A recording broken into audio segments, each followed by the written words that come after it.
Welcome back, everyone. This is the new age of the Sports Desk with You Stadium. I'm your host, Splash, Ryan, whatever the heck you want to call me. Today I'm joined with Stefan and Jack. Nope, Other wrong way. side. So close. We got Jack, we got Stefan. The gang is all here. We're here tackling the biggest news in the NFL, the biggest news in the NBA, and I'm not going to whack the table again. And, Jack's biggest news in hockey. So what a time to be alive, everyone. Hope you're having an awesome Tuesday. This is a new time. Usually we're Friday at 6:30, but a certain boss man told us, hey, do it a different time. No one's at their computer. All right, sounds good. So it's Tuesday at 6, unless you're Jack, it's Tuesday at 3 for him. So how's it going, guys?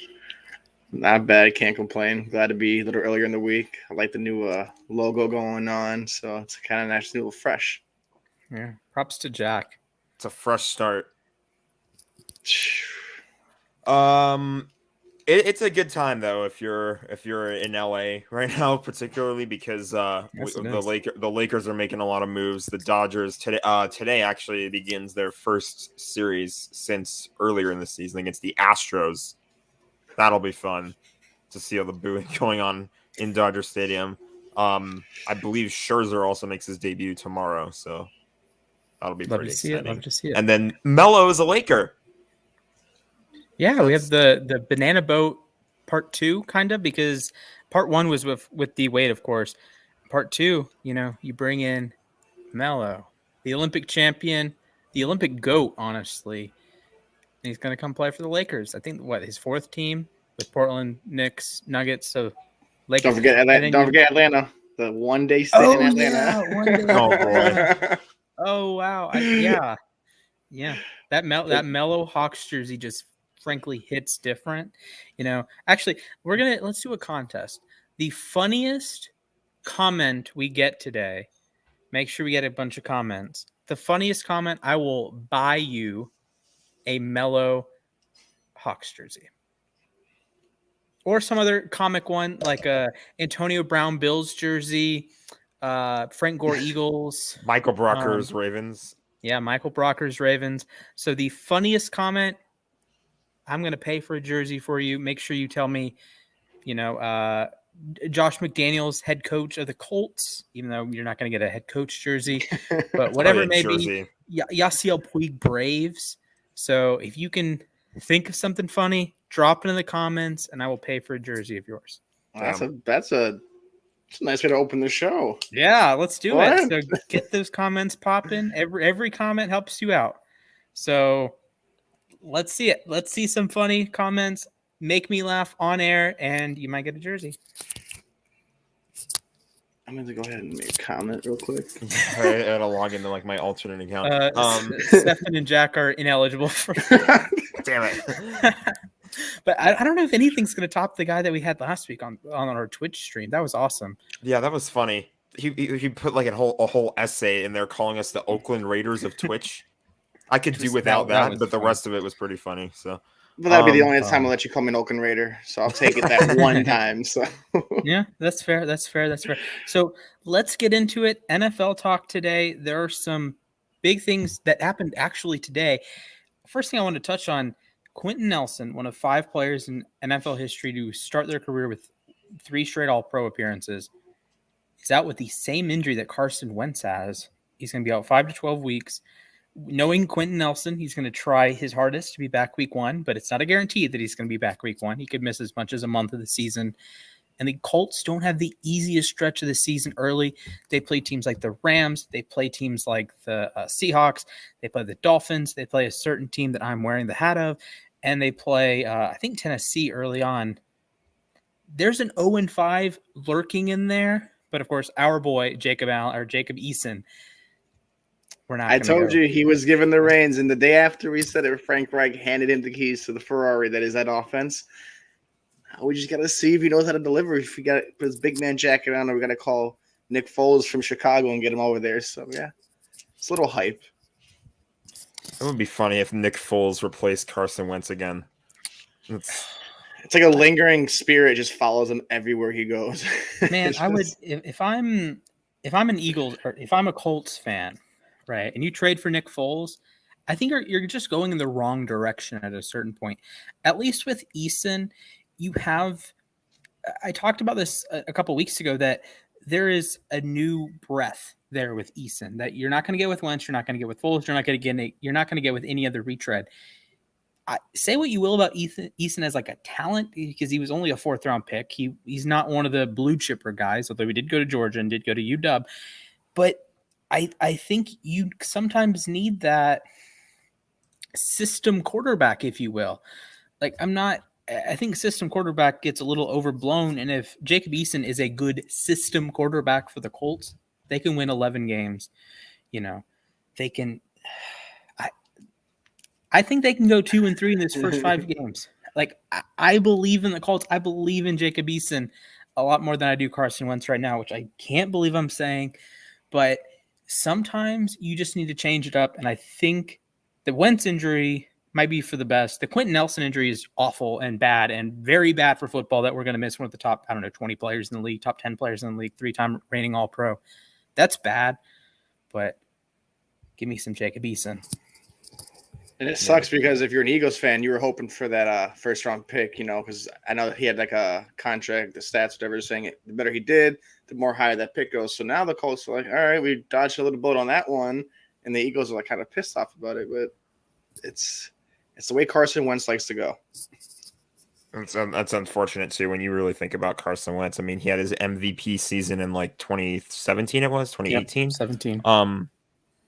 Yeah. And then he went from that to being to just on the injured list like every week pretty much. And, you hate to see it. I mean, he really definitely had a bright future. Picked 2nd overall, was hot right out of the gate.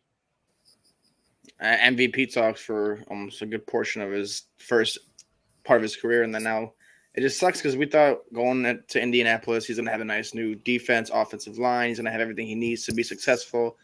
But then we're hit with this, and it's like Jacob Eason. Is he the man? Is he the guy who's going to lead them to, like, especially 11 wins? Is he the guy, or are they going to bring someone else and alternate throughout the season?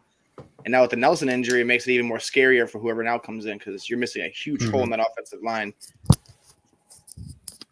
Yeah, and it's one of the things I think I mentioned it on a show Friday that. Or actually, I mentioned it in the show with Glenn that the best part about bringing Eric Fisher in was that you keep Quenton Nelson at left guard, and now you have a hole at left guard for the first time in 3 years, and that's kind of scary. And regardless of how you digest football, whether you want to do it from an analytical thing like a PFF thing, or if you just do purely by your eye test, Quenton Nelson's the best guard in football. The only real argument is Zach Martin, and Martin's missed 10 games in the last 3 years. Nelson hasn't missed very many snaps, let alone games.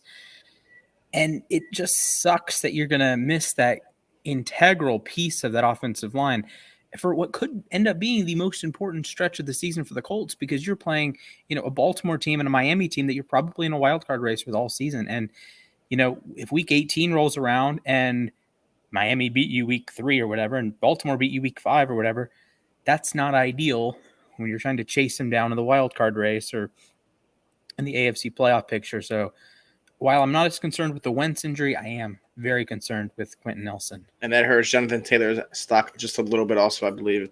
Having that key piece missing, it's going to be not the smoothest ride, but we got to see what they can make work now. For sure. And it kind of hurts Eason a little bit too, you think about, because he's, coming in without one of the best players to protect him. And it just kind of makes you worry a little bit. Like, if Eason doesn't have that big protection, that presence in front of him, what's it going to do to the rest of the offense? Yeah, absolutely. And I guess everyone on the Colts offense takes a step back. And of course, the receivers and tight ends are going to take a step back, even with Eason in rather than Wentz, because you're going to adjust the flow of the game. You're going to probably run more with Eason than you would with Wentz. This is for fantasy purposes. But now everyone on the team took a hit today. Like, if you did a fantasy draft like an hour ago, or like some of our coworkers are doing a fantasy draft right now, if you're doing it right now, not ideal. Please put us on in the background at least. Yeah, absolutely. So we have our first comment. This is from my man's Nose on the app. This is my submission for the funniest comment on the YouTube at Splash. Okay. That doesn't count as a laugh. Yeah. Okay. Yeah. Again, if you missed the intro to the show, funniest comment. If you make me laugh, I will purchase a jersey for you. But the caveat is, it has to be like a Carmelo Anthony Hawks jersey. It has to be like a unique one. Frank Gore's Eagle. Frank Gore as an Eagle. Michael Brockers as a Raven.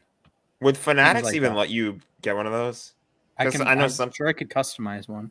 Yeah, I know sometimes when you try to customize it, it says like, "Oh, this name isn't allowed" or whatever. I don't know. I can do my best if we get some comments popping. So, hey, you're joined, or you are watching the Sports Desk. A little bit of a revamp here. Shout out to Jack for the logo. Shout out to Jack for like the overlay thing. It all looks dope. Let's go to, I guess, mini topic number 2. More of a somber thing. Cameron Clark, offensive lineman for the Jets, was hospitalized today. He was driven off by an ambulance at practice. He has been diagnosed with a spinal cord contusion. However, he is expected to make a full recovery. So prayers up to Cameron. Hope you're doing well. Hope to see you out on the field in 2021. Yeah, absolutely. That's pretty brutal to think about, but thank goodness he's going to make a full recovery. And that's another offensive line that's going to take a hit too. So, they always say the closer we get to the season, it's better for us, but sometimes these injuries start to creep up, and it just kind of makes it for more of like a bitter taste. If we get too many of them, if not, hopefully don't get that many more coming up, because we hate to see a league like that for fantasy purposes and just the league in general. For sure. And I'm glad I haven't gotten too many torn ACL notifications from Rapp or from Schefter or from Garofalo, whomever it may be. Those are the worst to see. I've already gotten one of those. Well, it was Achilles, but still. Cam Akers. Oh, that's right. Yeah, those are just the worst. You hate to see these superstars go down like that. And you also hate to see this. The Minnesota Vikings released 2020 first-round pick Jeff Gladney, cornerback out of TCU. He was the 31st overall pick last year. He was indicted on an alleged assault in Dallas. Not a good look for Gladney. Not a good look for the Minnesota Vikings. And granted, I don't know the details of the case, so I'm not going to talk about it, but not a good pick for the Vikings there. As much as I loved their draft last year, you're just, torpedoing it when you lose the guy that your second first-round pick. Although, hey, your first-round pick is Justin Jefferson.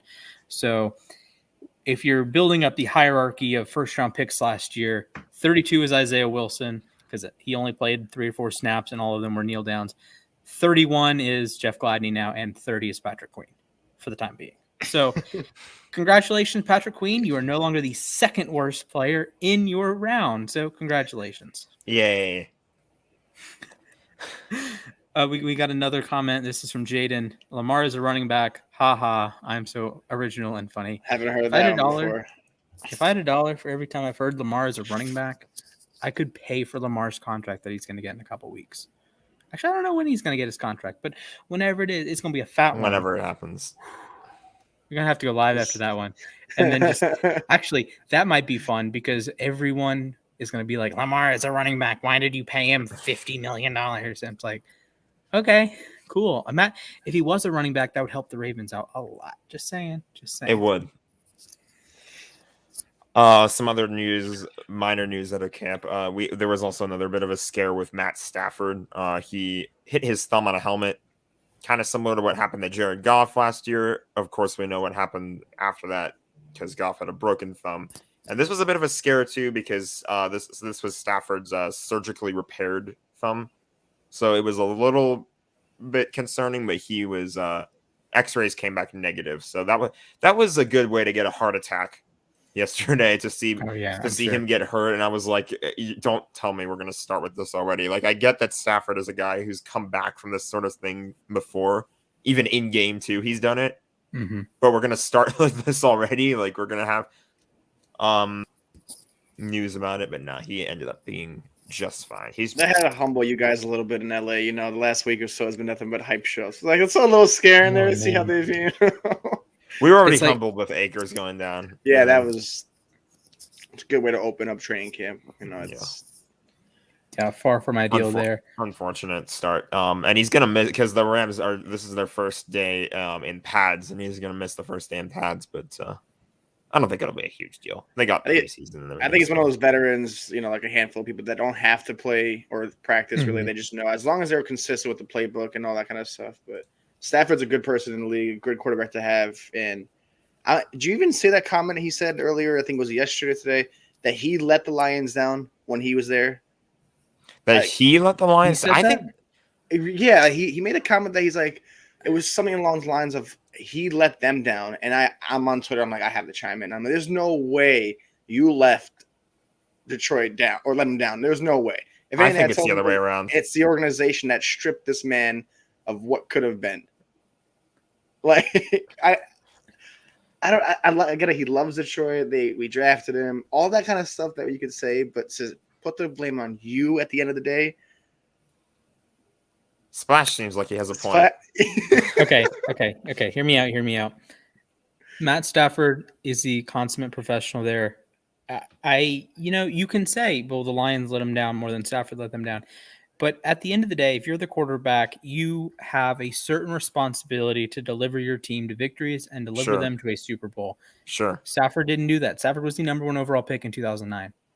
He didn't win a playoff game. He didn't deliver Detroit to a division title. He didn't deliver them to really anything.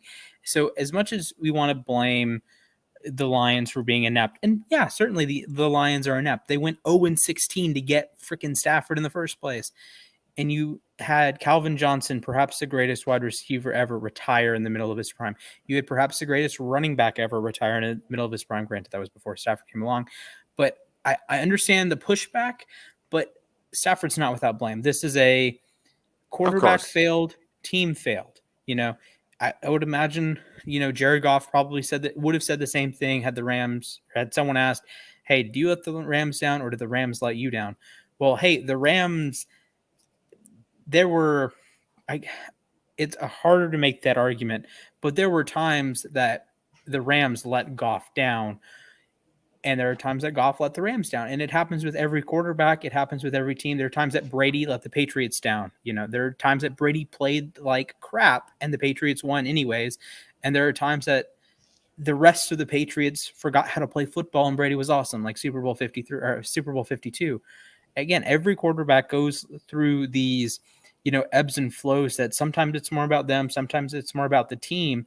And I respect Stafford a lot for saying, it's on me, at least partially on him, because it honestly is. If he was, I don't know, Patrick Mahomes, Aaron Rodgers, Tom Brady, I mean, the Lions are probably better. Are they going to win the Super Bowl? Maybe, maybe not. But I do think he's not without blame. By the way, an update. It turns out I think he actually is practicing. They said that he has a bandage on his thumb. So there you go. I think he's had like a thumb injury before, right? I said it was his it was his surgically repaired thumb that he hurt. They said it was swollen, but he's got a bandage out there. He's warming up, so precaution, I guess maybe he's toughing it out again. There you go. That's what we saw in Detroit. But I can agree with your point, though. I got a question for you guys. Okay. If you were like a fringe player on a roster, but your goal wasn't to make the roster, your goal was to make a fool of yourself and get cut, what would you do? Like, what would the first thing that pops into your head be? You're trying to torpedo your NFL career. Step 1, change your name to Jamarcus Russell. Did I win the funniest comment award? Not yet. Stefan, what would be like first thing to pop into your head? I want to end my NFL career today. What are you going to do? I am going to injure said Mahomes, Brady, Rodgers in practice. Second, because the whole, it's like the Panthers guy today. Yeah, I was actually dirty hit.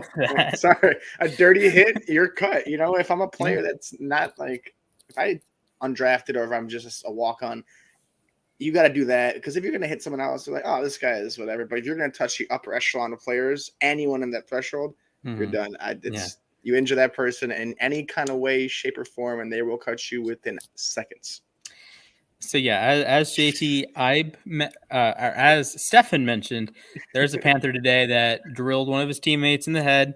JT Ibe nearly decapitated Keith Kirkwood. It's probably an exaggeration. There is video. It's hard to see. We would show it, but I don't want to get demonetized. So Keith Kirkwood ended up being driven off in an ambulance, similar to Cameron Clark. Should only be a mild concussion, which concussions are bad, but it's not a life-altering decision or life-altering interaction. It is a life-changing decision for Ibe because he is no longer employed by the Carolina Panthers. What are you doing?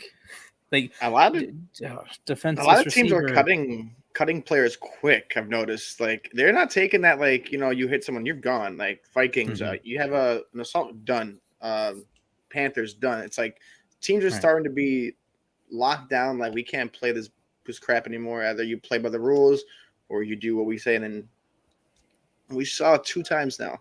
2 times. Yeah. So I am reading this comment. It's so I don't go back on this taller than dunk champion Nate Robinson, actually 3-time dunk champion Nate Robinson, because his toes curl. Oh my goodness, my brain hurts with that one. Yeah, that hurts to think about. Oh boy. What do you guys think of the Joe Judge situation in New York? Ooh, okay. Let's talk about this for a moment. I'll give some background to the uninitiated. So today at Giants practice, there was a fight. It ended up with Daniel Jones on the bottom of the pile. There was a little bit of a late hit. Then Logan Ryan popped Evan Ingram, cornerback, popped the tight end. And then chaos Corey Clement was the one who took the hit, and then Evan Ingram retaliated on whoever hit him. Okay. And then Logan Ryan going him back. Then you get the whole brouhaha, and then Joe Judge is like erupting like volcano, like the magma man from the SpongeBob, and he's going off. And there's no video of this. Yeah, exactly. There's somehow no video of this, which I find shocking, but that's beside the point. So Joe Judge gets out, is screaming at all of his players, and they're running wind sprints. Like I'm talking 100 yards, back and forth, back and forth, back and forth. Kelvin Benjamin, shout out to Kelvin Benjamin. He was not at practice today because he was cut the other day. So back and forth, back and forth, back and forth. Apparently they weren't running fast enough. I feel bad for the Dexter Lawrences of the world. Come on now. It's not necessarily his fault, right? And he's just back and forth and back and forth and back and forth and back and forth. And then Judge is like, okay, do push-ups. And he's like, again. Literally, Herb Brooks. Yeah, this was from Miracle. Just whistle again. I can't do a whistle sound, but you get what I mean. The imagery there is hilarious, absolutely. But I think Joe Judge has to be careful here, and I'm gonna pretend you're playing Madden or any other video game for a moment. You have a certain number of skill points that you can use, like in NBA 2K, you have a certain number of like team morale points that you can spend, right? So you can tell a player, hey, you're playing like crap, get better. The first time you do that, it's fine. The second time you do that, it's not going to work as well. So if Judge is consistently blowing up on his players for, doing stuff like this, it's going to lose effectiveness. Now, it would be a great story if, hey, the Giants are the best team in the NFL this season, or they make the playoffs, or they have this gigantic leap from 6-10 to being a competent organization again. But Joe Judge is walking a thin line. You're not dealing with 8-year-olds. 8-year-olds, when I played soccer, when I played baseball, you can yell at an 8-year-old for quite a long time. And, the parents aren't going to step in. The other coaches aren't going to step in. The kids are just like, okay, I'm going to sit here. Right. But, you're dealing with like 25-year-olds, 26-year-olds. So there is a different level of, they're just not going to respect you, and they're not going to want to play for you. They're not going to want to put their life on the line every Sunday for you if you're going to just belittle them in practice and make them run a million wind sprints. So like if you do it once and it works, the Giants might be that miracle team. Yeah, that true changed culture that every team wants. This is what the Jets have been pining for years. This is what Brian Flores is doing with the Dolphins. But if you're going to go off on your players, you have to have a reason for it. And he did have a reason for it today, but it can't be a consistent thing. So if we see in 2 weeks, Joe Judge unloads, that's a bad headline. That is essentially an incriminating headline on Joe Judge, that he's more of a hothead than a effective football coach. Because you see these players get worn out. This is the last dance is the thing. Tom Brady left Bill Belichick. These are humans. the Kenny Galladay's of the world. Oh, he left with an injury today. The Daniel Jones, Kyle Rudolph, James Bradbury, Jabril Peppers. These guys are humans. So first time, sure, that's fine. But if you're this can't be a repeat offense moving forward. And I hope the Giants players know that, and I hope Joe Judge knows that. I hope Joe Judge knows that because he has nothing yet under his resume. I mean, he came to New York and hasn't proven anything yet. So, I mean, it's nice to know that, he doesn't tolerate the BS on the side. I mean, at the end of the day, his quarterback wasn't the bottom of the pile. I get it. Like you said, the first time, show them that you mean authority. But, if we're getting updates every week, Joe Judge exposes this, Joe Judge makes him do that. There was a point where you're like, okay, this guy just knows how to be like a Robert Saleh of, the 49ers. That guy was, the hype man. That's the guy who you go through a wall for. What Joe Judge is doing, I think he's trying to get that kind of image, but it's just not – it's not coexisting with what the team's happening because they're not a good team right now. So you really don't have anything to work off of until you get what you're looking for. And if Joe Judge doesn't get what he's looking for this year, it's where he's going to be known for nothing but blow-ups and not wins. Yeah, and this is when you get into that Rex Ryan territory that you really don't want to be in. You don't want to have a bigger – I don't want to say ego, but you don't want to be known for more off the field stuff than on the field stuff. And of course, this is technically on the field, but you don't want to be known as the guy that the press conference guy. You don't want to be known as the press extracurricular stuff. You don't want to be known for just a good football coach. And I think Rex Ryan was known as a good football coach when the Jets were winning. But you run a risk with the Giants. You run a risk with the Jets with Rex Ryan when Mark Sanchez is your quarterback, with all due respect, that if things go wrong, who are you going to go after? Oh, the quarterback that, Danny Dunn. No, you're going after the loudmouth head coach that's yelling at his players every 5 minutes.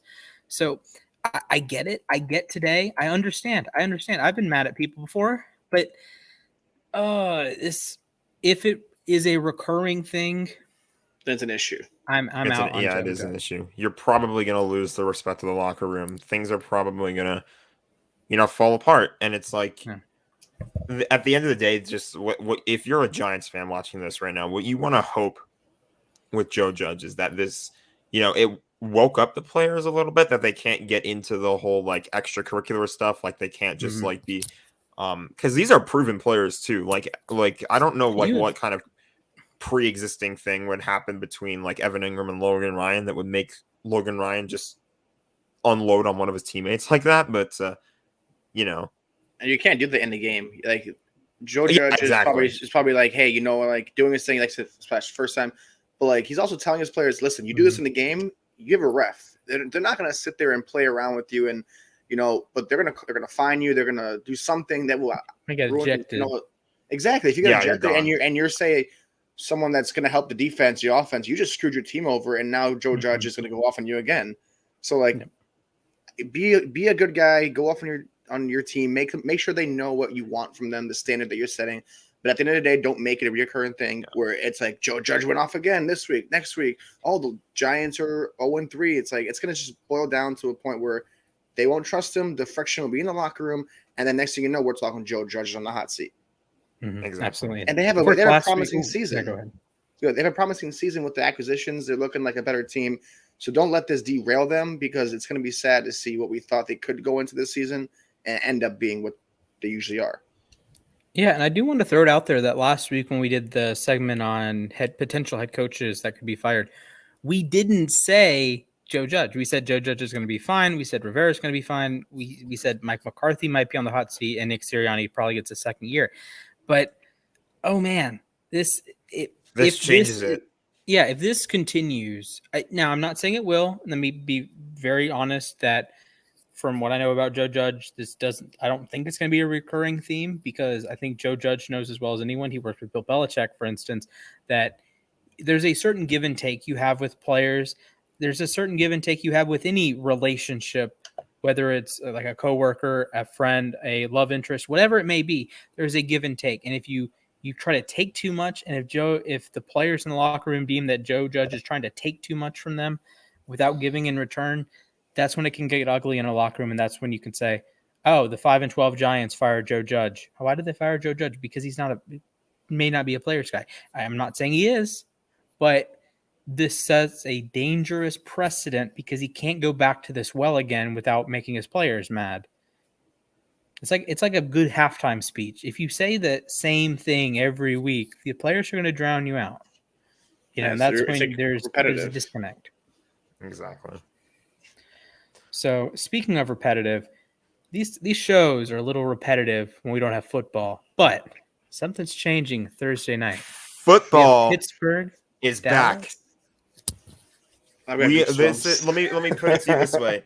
This is the first week that we will have a football game, any football game, meaningful or not, until February. Get hyped. What a time to be alive, everyone. Now, I wouldn't advise betting on this game. I don't know half the players are going to play because, Pittsburgh's already announced no Ben Roethlisberger. I think Claypool's out. No Cam Hayward. Najee Harris is going to get like 5 snaps. I'm sure Dallas is going to follow suit very soon. Dak was going to be out regardless. But Fox is just going to focus on the Hall of Fame stuff pretty much. So that's fair. That's fair. You mentioned Tony Pollard here and there. Tony Pollard, the GOAT. Tony Pollard. Don't disrespect Tony Pollard. The late steal in fantasy drafts, Tony Pollard. Yeah. Okay. Is it a hot take to say that Tony Pollard is just better than Ezekiel Elliott? Right now, yes. But it's not. If it was the hot take meter, it wouldn't be Pepper X. It'd be more of like a mid. Like, you're crazy, but like I 100% see where you're coming from because it could happen. Okay, good, because I think Tony Pollard is just flat out better than Ezekiel Elliott. Now you can say, well, the offensive line was hurt. Well, the quarterback situation. Well, I don't care. Tony Pollard is a fundamentally more talented back than 26-year-old, 27-year-old Ezekiel Elliott right now, and I have a lot of confidence in saying that if Pollard went to Ohio State, was a former first-round pick, had some of the things Zeke did 4 years ago, if you just transplant that over to Tony Pollard, he's the guy getting hyped up. Yeah. But when you look at Ezekiel Elliott, you see, oh yeah, he led the league in rushing twice. He led the league in yards per game the year that he didn't lead the league in rushing. He did this, he did that. Oh, he had that big run against Alabama. Yeah, woo. That was in 2014. Actually, January 2015, but that's beside the point. Come on now. Come on. I was in freaking middle school. Why do you care about a guy who's running in middle school? Tony Pollard is just a flat out better running back. And I don't want to say he's going to be more productive than Zeke because we know the Cowboys are going to give Zeke a lot of carries. But PFF grade, I would imagine Tony Pollard is going to be higher. Yards per carry, Tony Pollard is going to be higher. Look at any metric that's not volume based. I think Tony Pollard will be higher, and I will die on that hill. And if you're drafting in fantasy with any top 10 pick, I would avoid Zeke Elliott in the top 10 pick. Just let someone else take care of that. Take Pollard when it comes to the later rounds, and I promise you will not be disappointed come 6-7 weeks into the season. Take Tony Pollard late. Don't touch Zeke early, and you'll be a happy man. Or you could even trade Pollard to the guy that owns Zeke and try handcuffs. To swing that. Yeah, then you get like maybe let's say you take Pollard in the 8th round. Maybe you get that dude's 6th round pick in return, and exactly. You're boosting that floor of your team. But we're going to stay in the state of Texas. Wow. The Buffalo Bills might be staying in the state of Texas soon. So pretty much there's a whole like talk about like what's going on with their stadium right now. They're trying to get a new like I think $1.5 billion I think it was stadium right next to where they are right now in Orchard Park. So there wouldn't be any like temporary relocation or anything like that. It's not a serious threat. I need to find the article that I read about it. To me, this is more of like a clickbaity thing. Like I don't want to say, I don't want to throw Bleacher Report under the bus, but this is a thing you see on Bleacher Report, and it's like, oh, the Bills might move. What? They have such a good team. Their fan base is insane. Like, like Bills Mafia is legit, man. They will not let them leave. They will never leave Orchard Park. They don't want to, I think, is the number one thing I should say. Is they're not like actively trying. They're not like actively threatening to say, "Hey, we're gonna leave if we can't like agree with some stuff here." Like they'll demolish one of the best fan bases in the NFL, and that will kill the viewership. That will kill a lot of the NFL's momentum because I think a lot of things that the Bills bring for the NFL is what they want: money, excitement, the insane crowd, the tables smashing. Like, let me just emphasize this. This is the owner of the Buffalo Bills and Sabres. He wants a $1.5 billion stadium in up there in upstate New York. I wonder who can build that. I don't know. I don't know. Maybe your net worth is, I don't know, $5.4 billion US. I don't know. I think it's about how much it costs to build SoFi Stadium, by the way. Like, come on now.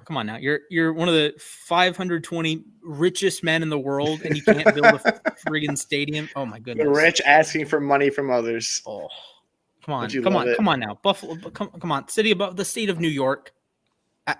Just please, come on. None of your let them do it. They want to build it right next to the one that exists, to whatever it's called, Bills Stadium, Orchard Park Stadium, New Era Field. It's called New Era Field. Yeah, or I think they lost that lease. Is it not New Era Field? It's not anymore. I think it's just Bills. No. Wait, I think it has one of those long names now. Let me see. Because I know Seattle changed theirs to like Lumen Field, and that's the only one that it's Highmark Blue Cross Blue Shield Stadium. Oh my goodness! Say that 5 times fast. That's the full name. It's just people are just going to call it like Highmark Stadium. What? Highmark Stadium? Yeah. Huh. Okay, I'll take the L on that one. Highmark Stadium up there in Orchard Park. All right. Oof. I agree. I agree there, Austin. I enjoyed when the Rams played their last game or last season at the Coliseum. The full name of it was the United Airlines Memorial Coliseum or United Airlines Field at Los Angeles Memorial Coliseum. Okay, that was a mouthful. Like the at XYZ, like is it like they named the field? The field itself was called United Airlines Field. But then the stadium is still called LA Memorial Coliseum. Like it's like if you go to Bobby Dodd in Atlanta, where Georgia Tech plays, it's Grant Field at Bobby Dodd Stadium. Like that makes sense to me. But it is kind of funny when you get some of the corporate brands like Mercedes-Benz Superdome or Mercedes-Benz Stadium or State Farm Stadium. Didn't the Superdome change sponsors too? Yep, it's Caesars. I think Caesars casinos. They're gonna take over. Boy, it's like Caesars. Behind on these. Just Caesars Superdome. They're gonna keep calling it the Superdome. I mean, I like it. I'm so used to the Mercedes-Benz Superdome. Yeah, that rolled off the tongue pretty nice. But I imagine that sponsorship wasn't gonna last too much longer when they bought the naming rights to the Falcons Stadium. And the Falcons and Saints don't exactly get along too well. So the one I don't like though is in Detroit because I used to go to the old Joe Louis and like Ford Field, and then they have the Little Caesars Arena. I'm like, this is just doesn't. I like Little Caesars. I like Little Caesars is good. I like it, but I don't want know. Some pizza now. Like when I went to the stadiums, it wasn't like the best seating. You know, they could have done a lot better. Have you seen the logo on the roof of that stadium? Oh my God, that's big! They just slapped a huge Little Caesars logo on the top of the. So you gotta do it, pizza. Though. Pizza. More like losing right now. Detroit. With that said, let's stay in Detroit for a little bit. NBA free agency. Friend of the show, Andre Drummond, former Detroit Piston, former breaker of hearts with the Cleveland Cavaliers. And also formerly talented at basketball, I guess. Andre Drummond rant for a moment. There's someone out there that thinks Andre Drummond is a good basketball player. I hate to be the bearer of bad news. I really do. Andre Drummond has the basketball IQ of this bottle of Aquafina. When he played with LeBron James, there was never a larger chasm in terms of any attribute than LeBron's basketball IQ and Andre Drummond's basketball IQ. I saw a tweet the other day that perfectly describes what Drummond does. He can score 20 points, grab 20 rebounds, and make zero impact on the game. Let me repeat that. He can score 30 points and grab 20 rebounds, which would be an all-time great game for most players. And he does nothing. He contributes to no winning basketball. You are better off playing 4-on-5 if you want to win a basketball game. Just go look at the highlights from last year. What happened? It's like Blake Griffin. You left. He's not even playing with LeBron most of the time because LeBron was hurt a lot last year too. So, but even when he was playing, you thought, okay, Andre Drummond's still young. He's got something, right? He's got to bring something from Detroit that he even brought to Cleveland. I'm like, okay, good. Exactly. And then next thing you know, the guy can't even, like, I'm looking at props to bet. The guy can't, is under 6 points, under 9 rebounds. Mm-hmm. You're going to tell me 5 years ago, Andre Drummond, we projected that. I would have thought you were crazy. Now I would have given you a gold medal for thinking that because it's. He is a real life monster. Like, if you watch the original Space Jam and you see when, like, Charles Barkley, like, does, like, a whole spaz across the screen because he just lost his basketball talent. Someone stole Andre Drummond's basketball talent. I don't know when it was. Might have been when he was at UConn. Might have been when he was with Detroit. I don't know because somewhere along the line, people said, yeah, this Drummond guy, he's good at basketball. I think Jared Allen took it before he left to Cleveland. Jared Allen whatever was left when he left to Cleveland, he took and said, leave it here. You're going to LeBron James, and you're going to play like trash. Yeah, you just got to look for the moment on like the highlight when he just spazzed out in the middle of a game. Yeah, I think all of us can bash him. That's great because I'm a Cavs fan. Jack's a Lakers fan, and I was in Detroit for a while, so I. Right. But the thing is, though, why does he want that? He still wants the mega like a big contract. Like you're going to be backing up his buddy Joel Embiid. Yeah, like. Oh man, so. Speaking of backup to Joel Embiid, Dwight Howard is now a Laker. You know, last year he was. Oh yeah. Yeah. By the way, Jack, you have the floor, man. The Lakers, your team just signed 10 dudes. The Lakers have been going nom nom eating in free agency. They signed 4 players. I was preparing to come in today and talk about how they had signed 4 players who all used to be Lakers. And then the Woj bomb happens. Carmelo Anthony signing a 1-year deal. Way back. That's what I call it. Guys, the super team. It's real. I thought, yeah, exactly. I love Melo. I'm a big favorite. I love him. I just made myself laugh. I might have to buy that jersey. Michael Brockers Ravens, baby. I hope Melo could be like not as like resemblance of what he was earlier in New York, like the end of year. But I just think that with this situation, he can come in and actually just be the guy they need to shoot 12 points a game. Yeah, I would imagine so. I mean, considering the Lakers are getting like this is the 4 people who are probably going to be starting for the Lakers this year. I know there's 5 starters in basketball, but the 4 I can name off the top of my head are obviously LeBron, AD, Russell Westbrook, and now Melo. I think Howard could be a good Howard could start too. I think honestly, but they're gonna alternate like they've been doing the last a year or so, where they just have 3 centers, 2 centers because Marc Gasol is still on the team, right? Yes.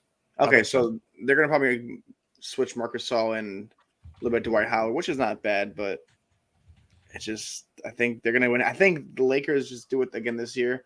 It's a LeBron thing. I think it's like I told Splash before. They lose one, win one, and now they're back again. Took a year off, so. Yeah, pretty much what the Lakers are going for.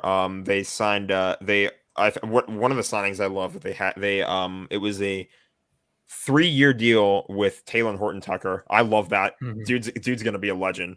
He's brought in been one of the most productive rookies I think the Lakers have had in a very long time. Danny Granger, really nice. Green. Danny Granger. Yeah, Danny Green. Wait, whoa, Danny Granger is what he said. Was it? No, it's definitely. Oh no, Danny Granger's been out for a long time. He hasn't been in the NBA in quite a while. Kent Bazemore. Where did that come from? Whoa. Where did? Let me see this. Okay, so I'm trying to find a list from Miami as well. Also, Kendrick I found Nunn, the jersey that I'm going to purchase. Unless one of you in the comment section makes me laugh. There we go. We have a customized Michael Brockers. That just doesn't even look right. No, it doesn't at all. The Fanatics render. Jack, please take him back and put him back on that team, please. I want him back. Okay, let's touch on a couple big deals. Kyle Lowry is going down to South Beach. He's taking his talents down the South Beach, is what we should be saying. He will not be joined by his buddy, his former partner in crime, DeMar DeRozan. DeMar DeRozan is going to Chicago to join the Bulls. Both of those were sign-in trades. There felt like a lot of sign-in trades this year. Speaking of Devontae Graham, one of my guys should have been All-Star 2 years ago. He's a Pelican now. Cool. Lonzo is in Chicago. Speaking of the Bulls, I was going to say Lonzo Ball and Alex Caruso reuniting in Chicago. The Bald Mamba. You big Bald Mamba fan there, Jack? Yeah. I'm gonna miss him on the Lakers. I am. He showed a lot of promise. I think he's gonna have some fun with Chicago. Him and Lonzo. I hope Lonzo can start to like. I haven't seen his name pop up as much as I did with the Lakers, and I mean that like with the Lakers. I mean he's playing with LeBron James. He's playing with some of the bigger names up there. So I would think that like his name would show up a lot more frequently. And then he kind of had a down year his last year, and then got traded for Anthony Davis, and then he was just kind of like there in New Orleans, like he was, and also he's kind of like not a really great time to be there too, because like you would think they'd try to build around both him and Zion. That didn't really work out too well for the Pelicans. So who knows? Maybe this is a fresh start for him in Chicago. You'd love to see it, and I do feel bad if you're Kobe White, or if you like own any like Kobe White trading cards, or what was that? Was it NBA Top Shot? Right? If you own any stock in Kobe White, I feel really bad for you because your stock just went kerplat. But with that said, Jack, I heard some big hockey news the other day. Philipp Grubauer to Seattle. There's a little bit of a hang up. I know it's not too serious, but explain to us NHL casuals what's going on. Yeah, so Philipp Grubauer's contract has to be revised because there was a bit of a CBA violation. The initial deal, it was a 6-year deal with the Seattle Kraken. This was a huge deal because obviously this guy's going to probably be starting for probably is going to be starting for them next year. Was a Vezina Trophy finalist. Bit of a hiccup here. Something about $250,000 being moved from one year to another year. So they pretty much just have to move some of his numbers around. It's not a big deal yet. Grubauer will still sign with the Kraken. He will still be wearing a Kraken uniform in 2021. It's just it came out of nowhere, so I figured I might as well bring it up because that's not really something that happens too often. You see like a big signing like that get rejected. Now another nice little tidbit of news happening out of the NHL.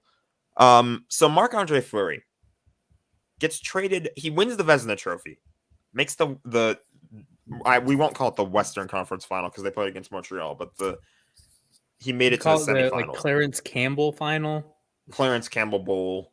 They just called it the Stanley Cup semifinals. I don't know, whatever you want to call it. Close enough. Close enough. Yeah, exactly. He has kind of a bad series against Montreal, and then the indication or the words coming that are swirling around him is that he's probably going to retire. So they trade him for a minor leaguer to the Chicago Blackhawks, and out of nowhere, he announced, like amidst all the rumors, he announces he's going to play, and now Vegas fans are kind of like, well, shit. Yeah. Although they have committed to Robin Leonard. So yeah, I mean, Robin Leonard's going to be fine. I don't think they should be too worried, but at the same time, it sucks because Fleury's elite at the level he's been playing at, and like for as long as he's been doing. I think that despite his hiccups in the playoffs this past year, I still think he's a really talented goalie. I didn't really foresee him retiring at all, and now he's going to play for Chicago. So he finagled Vegas to trade him out, and now he's in Chicago. Yeah, I mean, even though you're going to a losing organization. I mean, Chicago's been making a lot of moves. They've gotten a lot of interesting names. I think they traded for Seth Jones from Columbus, so that was an interesting deal for them. They're going to be an interesting team to watch. I don't think I feel like they're like the Kings now, like the LA Kings are. Like they're on the better side of a rebuild right now. I think that if you're a Vegas fan, on the other hand, it kind of does suck because you lost one of your best goalies to a minor league player. But I don't think it's full panic time in Vegas just yet. I still think that both of these teams are in really interesting scenarios next year. Vegas wants to try to prove that they can still contend. Chicago wants to prove they're on the better side of a rebuild. Yeah. So that's the only other tidbit of NHL news I have is that they are intending to allow their players to play at the Olympics in 2022. This has kind of been back and forth between, are they going to let them play? Are they not going to let them play? They didn't let them play in 2018. And the recent news I heard about it was pretty much like talking about like a media deal or something like that in the US or whatever it was. I didn't read too closely into it. The only key information I got out of that is that they still want to let their players play in the Olympics. So that'll be nice to see players back. Yeah, that's my hockey spiel. I'd love to hear it. Love to hear it. All right. Hot takes time, I think. Yeah, let's do it. Boom, boom, boom. Beautiful. I think we do got to revamp the hot take-o-meter, though. With the overlay fits. I'm so happy about that. I was worried for a second. That looks nice. It looks nice. All right. So, first hot take of the day. FTV 1939 says, water isn't wet. Oh, we're back on this again, aren't we? I want no part of this. Although I do want to say, hey, comment section, if you want to drop by, drop a comment. Jack can let me know, and we can go back to the comment section. So, hey, if you're not on the U Stadium app, first of all, why? Second of all, download it. Third of all, well, you can at least comment in the little chatty chat and say, hey, splash, hot take XYZ, and we can throw it up on the meter. So water isn't wet. I don't want to argue this. We'll just leave it at that. All right. This isn't, I don't know if it's really a hot take. JWD, friend of the show, Justin says, splash. It's Tuesday. Yes, it is Tuesday. We are on our new time now. Yeah. We are now live at we're moving up in the world. Eastern time on Tuesdays now. Yes, we are. Then he hits us with a real hot take. Myles Garrett hits the 20 sack mark this year. How are we feeling? You know what? I can see that. I can see it. I'm gonna go, especially with Clowney. Okay. I'm gonna go Tabasco here. I think that with guys like Clowney, I've seen what a good defensive player, like just one good defensive player, a certain guy who trains with knives, can do to the rest of a defensive line. I feel like that I feel like maybe a similar situation could probably happen in Cleveland, and they have the talent to do it. I think so. If he can hit the 20 sack mark, I feel like that's not entirely out of the realm of possibility. I'm gonna go a little lower. I'm gonna say Chili to Arbol. Okay. I think it's fair. I think if there's any guy that can hit 20 this year, you probably lean Garrett. You can argue TJ Watt plays on a more talented line. You can argue Aaron Donald's better. Both of those are absolutely true, but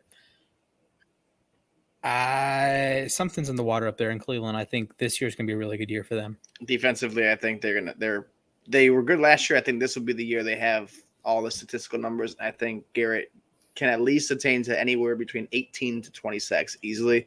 So I'll just go right on there with Sereno. 2019, I remember the words that Browns fans were using was hype train.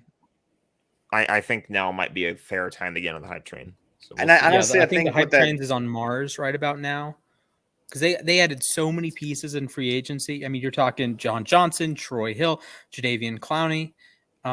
Just defensively, you're bringing back Grant Delpit. You're bringing back Greedy Williams. He had an awesome draft. Greg Newsome, Jeremiah Owusu-Koramoah, friend of the show, Anthony Schwartz. Can I interrupt the hot takes for a bit of breaking news? All right, let's hear breaking news. Kwon Alexander to the Saints, 1-year deal. $3 million. Solid. He returns. So I think that's a solid pickup. That Saints defense is going to be something to watch this year, though. I don't know what's going to be like. Offensively, that's I think that's going to be a mess, honestly. But hey, if Taysom Hill starts, oh please, okay. You know what? I'm gonna take this down.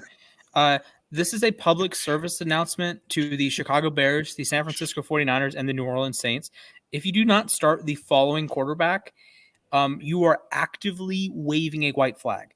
The Chicago Bears need to start Justin Fields week 1. The San Francisco 49ers need to start Trey Lance week 1. And the New Orleans Saints need to start Jameis Winston week 1. I shouldn't have to explain Jameis Winston, but I'm going to.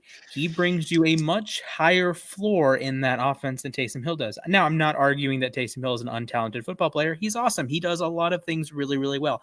But his value in that offense is as a, I'm not going to say gadget player because there's a bad connotation there, but as a jack of all trades, master of none. When you're a quarterback, you have to be good at quarterbacking. That has to be your primary skill. Taysom Hill's primary skill is versatility. He can block like an offensive tackle. He can catch passes like a wide receiver. He can run like a running back. Oh, yeah, and he can drop bombs too. The problem is, if you are putting him at quarterback, he's not blocking for you. He's not helping your offensive line out. He's not acting like a tight end there. He's not carrying the football as much as you want him to, and he's not catching passes from himself, as cool as that would be. Jameis is a fundamentally better quarterback. Taysom might be the better player, but Jameis is a fundamentally better quarterback, and you put yourself in a better situation to win if you start Jameis over Taysom. Taysom can do a lot of things for you, and he can do them all at a high level. So I understand why Saints fans love him. I understand he's not overpaid or anything. He's a great player, but the issue arises when you try to put that square peg into a round hole. It's just not going to work for a full season. I know Sean Payton's record without Drew Brees is really actually pretty good. 5-0 with Teddy Bridgewater, and last year 3-1 when you threw in Taysom Hill. But Jameis Winston is a better quarterback. Please, for the love of Christ, start Jameis Winston week 1, New Orleans. Let's move on to Chicago. Do you have any more breaking news, or can we move on to Chicago? I don't have breaking news. I thought you were done for a second, but okay, because Chicago. You guys can go ahead and start whoever you have. Is it Foles? You guys can start Foles week 1. After that, though, Andy Dalton. Right. Sorry, why did I say Foles? Andy Dalton. All right, Matt Nagy, Ryan Pace. This is your chance to freaking save your jobs. I cannot stress this enough that if you start Andy Dalton, you are actively surrendering the season.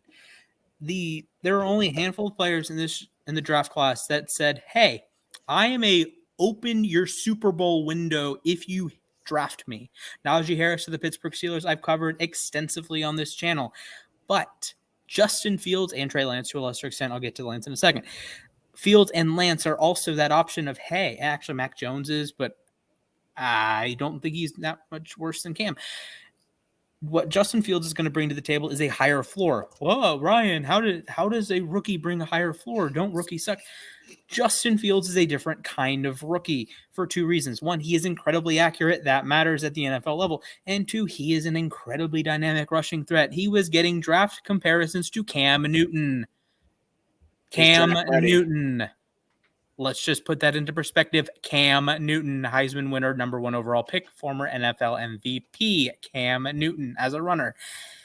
So what Fields brings to the table is you're going to have a dynamic rushing attack with or without a good offensive line. We've seen that with Baltimore. When you have a dynamic running quarterback, you've seen it with Arizona too. You don't have to have a good offensive line. The Ravens were trotting out 5 pieces of garbage last year besides Orlando Brown because he's halfway decent at football. Now he's on the Chiefs, so that doesn't matter. You are actively making your team worse if you start Andy Dalton. If you bring in Justin Fields, guess what? Your rushing game is going to be immediately top 10. Immediately. I don't care if David Montgomery is a top 5, top 8, top whatever running back. You immediately raise that floor of your team so much. And he's probably going to be more accurate than Dalton. And you can say what you will. Dalton knows the scheme more. He's been in the NFL. Yeah, I don't really care. Throw Fields into the fire. You're going to raise the floor of your team, and you're going to raise the ceiling of your team. Darnell Mooney, he's one of the hot takes later. I'll get back to him. He's going to have a more expanded role with Justin Fields. Allen Robinson is going to have a more expanded role with Justin Fields. And again, Matt Nagy, save your job. Ryan Pace, save your job. Why are you starting Andy Dalton saying, well, our guy that we spent a first round pick on and then traded up and this you're going to start Tevin Jenkins week 1, aren't you? You saw that investment, right? You traded up to get Tevin Jenkins at 37 or whatever. Then if you trade up for a guy and you're going to invest that much draft capital and you're going to put your job on the line. I can't stress this enough. Job on the line for Justin Fields. Start him week 1. If it goes wrong, you don't care because you're already fired. Come on now. And I think, honestly, you have to have the same conversation in San Francisco with Kyle Shanahan and John Lynch. They have 1 Super Bowl appearance and a bunch of garbage. You could say, well, Jimmy was hurt. Well, we had to start C.J. Mullen. Or Bosa was hurt, all of our defense was hurt. And we had a record number of guys on injured reserve. Well, that's an indictment on your training staff, if anything. But with Shanahan, you're looking at 4 years. They've had 1 good season. Granted, they did go to the Super Bowl. And, yeah, it happens to be the year that Jimmy Garoppolo was healthy. But with Trey Lance, guess what? Like I said with Justin Fields, higher floor, higher ceiling. Why? It's called the legs. Now, Trey Lance does not have the accuracy of a Justin Fields. I'm aware. I watched a lot of his tape at North Dakota State. But with that said, he is probably a more dynamic runner than Justin Fields, which is quite a compliment when I was just comparing Justin Fields to Cam Newton. The things that Trey Lance can do on a football field range from slightly spectacular to jaw-dropping. As a runner, as a passer, I get it. He's a mixed bag. He's only had 350-ish dropbacks at North Dakota State, which is a very small sample size that even guys, heck, like Lamar Jackson missed a game and were in the most pass-heavy or pass-averse offense in the NFL, and he had more than 400 dropbacks. So Trey Lance, several years at North Dakota State, had jack squat in terms of total number of dropbacks. But, he should sit behind Garoppolo, and he should develop, and yada. Oh. Seriously? Why? If you're John Lynch, do you want to lose your job? ? No. Why would you want to lose your job? If you're Kyle Shanahan, why would you want to lose your job? Come on now. Please have a brain. Please just start Trey Lance week 1. And guess what? If it doesn't go well, okay, you were going to get fired anyways. So you probably saved yourself a little bit. So if you're sitting at home wondering why I'm so passionate about starting Trey Lance, starting Justin Fields, and Jameis Winston, I've seen what it can do for a team in terms of bringing energy. Chicago has a good roster. San Francisco has a good roster. These are teams that, the Bears made the playoffs last year with Mitch Trubisky and Nick Foles. The Nickelodeon MVP, Mitch Trubisky. Honestly, MVP. Jack and Stefan might be a better quarterback duo than Nick Foles and Mitch Trubisky. Come on now. And with San Francisco, guess what? 18 months ago, they went to the Super Bowl. They were a play away from winning the Super Bowl. And Garoppolo didn't help them. Precisely. Exactly. He was mediocre at best. You could have put any mid-tier quarterback in, and they would have went to the Super Bowl. So I know why you're passionate, because it's annoying. Yeah, and I agree. And as you guys can see, I have this beautiful Baltimore Ravens hat. We've seen teams that have disinterested fans. We've seen teams with disinterested organizations make a change. San Francisco, you want to go win a title? Start freaking Trey Lance. And Chicago, trade Garoppolo. Trade him. Yeah, please. Actually, don't trade him to the Colts because he would get beaten out. Not to the Colts. Just get him away from your team. Chicago. Let me ask you, Bears fans out there, I don't know how many of them you are. Do you want to win a Super Bowl? Yes or no? I would venture to guess your answer is yes, but you might be a Cubs fan and you might like torture. I don't know. I'm not into that, but hey, suit yourself. But the things you're going to do with Justin Fields, again, you're going to raise the floor and you're going to raise the ceiling.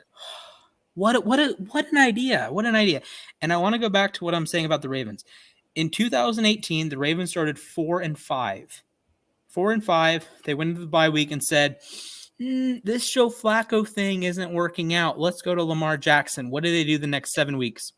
They won 6 of 7. They went to the playoffs. Say what you will about that game against the Chargers in the wild card game. You made the playoffs because of the infusion with Lamar Jackson. And hey, I have stats. 30.1 points per game with Lamar Jackson under center. Joe Flacco's not doing that.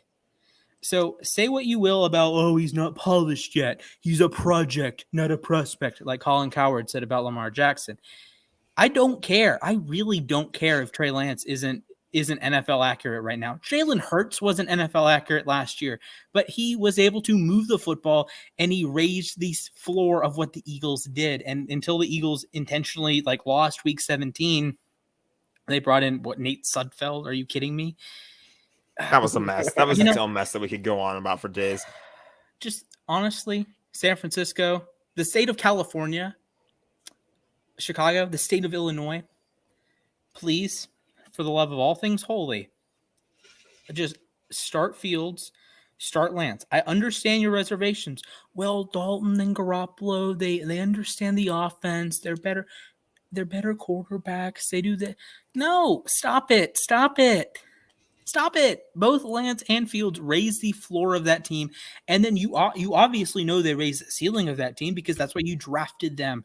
But when you have a guy that comes in with as high of a floor as these guys do based on their rushing production, come on now. Now, it's a very different situation. If they had drafted, say, Josh Rosen or a Daniel Jones or a Dwayne Haskins, or if they drafted like a middling tier, maybe not a middling tier, like a first-round prospect, like a Jordan Love. If they drafted Jordan Love, okay, sit him, because Jordan Love's not coming in immediately and saying, you have a requisite floor. Trey Lance is, Justin Fields is, start them, please. You will win games. I promise you that you will win games with an average defense and an awesome rushing game. Why? Because teams across the league are doing it. And Kyle Shanahan and Matt Nagy are good enough offensive coaches that they can get rushing production. Kyle Shanahan is turning Raheem Mostert into a good running back. When healthy. Mostert has played for a quarter of the teams in the league. He didn't stick with any of them. He stuck with Kyle Shanahan, and then you bring in Trey Sermon. I'm just please start Trey Lance, and just please San Francisco start Trey Lance and start Justin Fields up there in Chicago. Jameis is a hit or miss. I understand. He has the 30 for 30 season. I get it. And he had LASIK, so he's going to be okay. Just for the sake of my sanity, start them. For the sake of the sanity of the country, please start Fields and please start Lance. This concludes Splash's public service announcement. I love it. You can feel the passion in his voice. And on that note, what's another hot take we go on? Oh my goodness. Okay, this is from Dane. September is one of the best months. How do you guys feel about September? That's a milk take. September's when football's back. It's the best. It's one of the best months. Actually, no. Good point. I would say November. November is where it's really at. I mean, my birthday's in November, so I guess I could go for that. I just think that's when, because like September is like for excitement, hype. That's what the first month's for. But I think when it comes down to like the middle of the season and people are vying for these playoff spots, that's when things get really interesting. That's when like the hype starts. You're starting to get into the meat of the season. You know, it's like that's fair. Okay, I see. I can understand. Although and my birthday's in November too. I didn't know your birthday was November either. So there you go. You know what? I'm gonna change my mind. I agree. Okay. Ooh, wow. September isn't bad. September isn't bad. I mean, hey, you do get some baseball in September. You get some, some nicer weather if you're in like a hot part of the country. Like actually, all three of us are. Like you get a little bit of nicer weather. It's cooler than it is in the summer, even though most of summer is September. But yeah, Atlanta summers are not fun. Tucson summers are not fun. So. Tampa summers are not fun when the humidity kicks you. LA summers are terrible. It happens. What's today? 102 for me right now. Oof. God. All right. Feels like 90. Oh boy. All right, guys, prepare yourselves. This is from Grayson_Levi. The CeeDee Lamb catch against the Vikings last year was the most overrated catch last season. No. What? No. What? What? Huh? Andy Dalton threw him that ball. Andy Dalton threw that ball. Thank you. Andy, what? What do you mean? What do you mean that's that had to be one of the best catches by not only a rookie, but I think the entire season. You can't find me a better catch than that. I'm not a Cowboys fan, but damn. This is a really bad one. Like, man, I get it. But when it's that nice of a catch, there's like a certain. It's like if you call like Tom Brady overrated, right? Like if you call his career overrated, or there's just some things in sports that you just don't do. Like, oh, Michael Jordan's career is over. It's like, no, it's not. LeBron James, his career is over. No, it's not. Like Gretzky's career is over. No, it's not. This is one that. Come on now. That. If anything, actually the most overrated catch, I'm going to go in a different direction. The most overrated play of the season to me, actually, first of all, is Patrick Mahomes when he was like falling sideways and threw it. That ball should have been intercepted. Why are you celebrating an interception? Why is Patrick Mahomes getting put up on a pedestal for essentially throwing an interception? like I get the athleticism there, but imagine like remember against Denver in 2019 or 2018 when he had the left-handed pass, right? Yep. Imagine if that was picked, right? Just imagine if that was picked. Andy Reid is sending Mahomes to the moon. Like, come on now. But I can't believe that was said. The most overrated play the entire season, including the Mahomes play, was an 80-yard touchdown, actually against the Cowboys. Kyler Murray to Christian Kirk. It was an overrated throw. Oh, my overrated God. throw. Overrated throw. Hear me out. Christian Kirk, underrated catch, overrated throw. Christian Kirk had to like stretch as far as he possibly could and maintain perfect balance. And if Kyler makes a better throw, that it ended up being a touchdown regardless. But if Christian Kirk isn't on all of his P's and Q's on that play, it's not a catch. It's an incompletion because Kyler overthrew him. But Christian Kirk is a good enough of an athlete that he like stretches out and gets all the extension and just hauls it in. And you're playing Dallas. Come on now. Again, the two of you guys could score against Dallas. I would love to score a touchdown against Dallas. Oh boy. Where do you guys think the Hail Murray fits in all this? That was sick. I can't. That's not overrated. That was sick. That's not overrated. That was beautiful. No, you won a game on that. But I will say Hopkins mossed 3 folk. Hopkins mossing 3 people is insane. Josh Allen's throw to Stephon Diggs was a good throw too. That was first touchdown. You know what I'm calling overrated? Speaking of Josh Allen, week 3, his crazy magical run against the Rams to end the game. Okay, so are we ignoring the phantom PI call then? Come on. We're in a league that there's a lot of phantom PIs. There are. Do you guys remember the Marlon Humphrey, DeAndre Hopkins non-PI in 2019? And like because that was when you could review pass interference. So Bill O'Brien's like, heck yeah, I'll throw a hell of a time. Throw the PI, and Marlon's like, and DeAndre Hopkins is like, what the heck is going on? And the referees are like, huh? As they are half the time anyways. I still can't believe that wasn't called PI. That's like, shout out to the AFC North group chat, but like, that's a PI every single day of the week. Oh man, that was just bad. That was just bad. All right, we got a hot take from Nighthawk. Southern Miss wins Conference USA and represents the group of 5 in the playoffs. What are we thinking, boys? Yeah, this isn't my area of expertise. I'm going pretty high up on the list here. Just Conference USA and the Sun Belt, and it's hard for me to imagine a group of 5 playoff team not coming from the Mountain West or not coming from the American, because there's sort of like a hierarchy of these things that Conference USA, Sun Belt, and I'm totally blanking on the other one. Oh my goodness. So it's the American, the Mountain West, the MAC. Yeah, the MAC. Okay, so the MAC, Conference USA, and the Sun Belt have like, it's impossible for them to produce anything. If you have to go undefeated. You just have to go undefeated. And win by 30 points. Exactly. You essentially have to go undefeated. There was that one year that Northern Illinois went to the BCS Orange Bowl and they got whacked by Florida State. Oh my God, I remember that. That was great. I was rooting for Kent State though, so that sucked. Actually, one of these shows we should do, like, do you guys ever use Sporkle? Heard of it once, but never used it. Okay. When we're done with hot takes, let's try some things. Anyways, so that was that's the one time the MAC has been relevant. And then Miami of Ohio, the year Ben was there, they were relevant. Conference USA has been generally irrelevant. Sun Belt has been totally irrelevant. And when you go through these teams, it's the American, UCF the last couple of years. I don't remember who it was last year.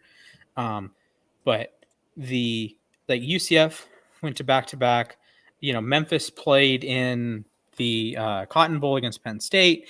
And then even like throw it back to Boise State, they went to 2 BCS Fiesta Bowls and then one college football playoff Fiesta Bowl, like New Year's Six Fiesta Bowl. So it's hard for me to imagine. The first part, I can't speak to Southern Miss football.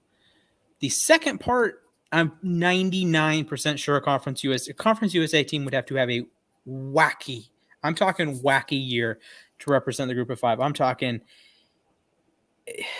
undefeated and then no one else is good. So there's like Boise State sucks, which I guess could happen. Boise State sucks. UCF sucks. Memphis Central Michigan. Oh, and I remember Dan Lefevre. That man was a legend. Yes. They played Georgia one year. I think they got clapped, but that's beside the point. We got Nick L. Cardinals have a top 3 offensive rookie of the year and defensive rookie of the year candidate. I can smell the bias from here. This is I don't know. I have to really think about like who's on the roster actually. So I'm thinking without I'm just going to jump to conclusions that he's going to say Rondale Moore and okay. Rondale Moore and Zaven Collins. He's biased, but I think it could happen. Yeah, I think maybe I can see a possibility. Happen, but I think Collins is probably is going to be up there. It's one of those things that linebackers tend to win these things because you get the full statistical profile, right? And there's no dominant edge. So the last couple of years, it's been, Chase Young, Nick Bosa, cool, right? But if there's no dominant edge, and there shouldn't be a dominant edge this year, then you're going to get a guy that, oh, hey, Zaven Collins has like 115 tackles, 4 or 5 sacks, couple interceptions, couple forced fumbles. He's like 8 tackles for loss. Okay, yeah, it doesn't matter if he plays well or not. This is the Patrick Queen argument last year that he was getting defensive rookie of the year consideration because he had like the counting stats, but he looked awful. I could see it with Collins. Rondale Moore is a tough one because I don't think he's going to get enough touches. Exactly. That's the only thing I think. It's just you want to see the volume. I mean, he maybe down the line in a year or two when we're talking about like a productive player, a consistent player, he could be that guy. But in the first year, I don't really see it yet. Okay, that's fair. We got Mount Becton. This one. Trevor Lawrence will not be in Jacksonville after his rookie contract. How are we feeling? Okay. Go ahead, Jim. This is bold as hell. I think I'm not going to say anything too crazy though. I think it's a wait and see. I think this is the start of Jacksonville's climb back up the top. I feel like this is this is where they're going to get their QB who they want to be their franchise player. I mean, Trevor Lawrence, we know the kind of prospect he is. It's unheard of a guy like him. The thing is, now that he is in the NFL and he's more than likely going to start losing games for the first time in his career, pretty much. Mm-hmm. I don't think he's lost a regular season game ever. Yeah, right? High school, yeah, ever. Yeah.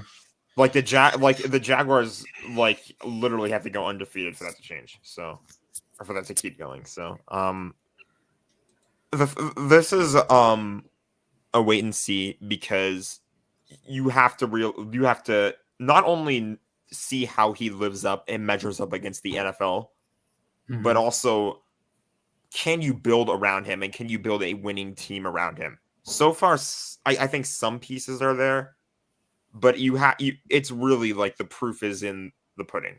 Like the results have to show. You have to have something to build on beyond that 4-year rookie deal.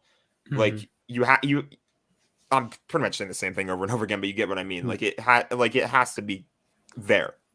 Mm-hmm. You have to show that you're making progress, you're making strides.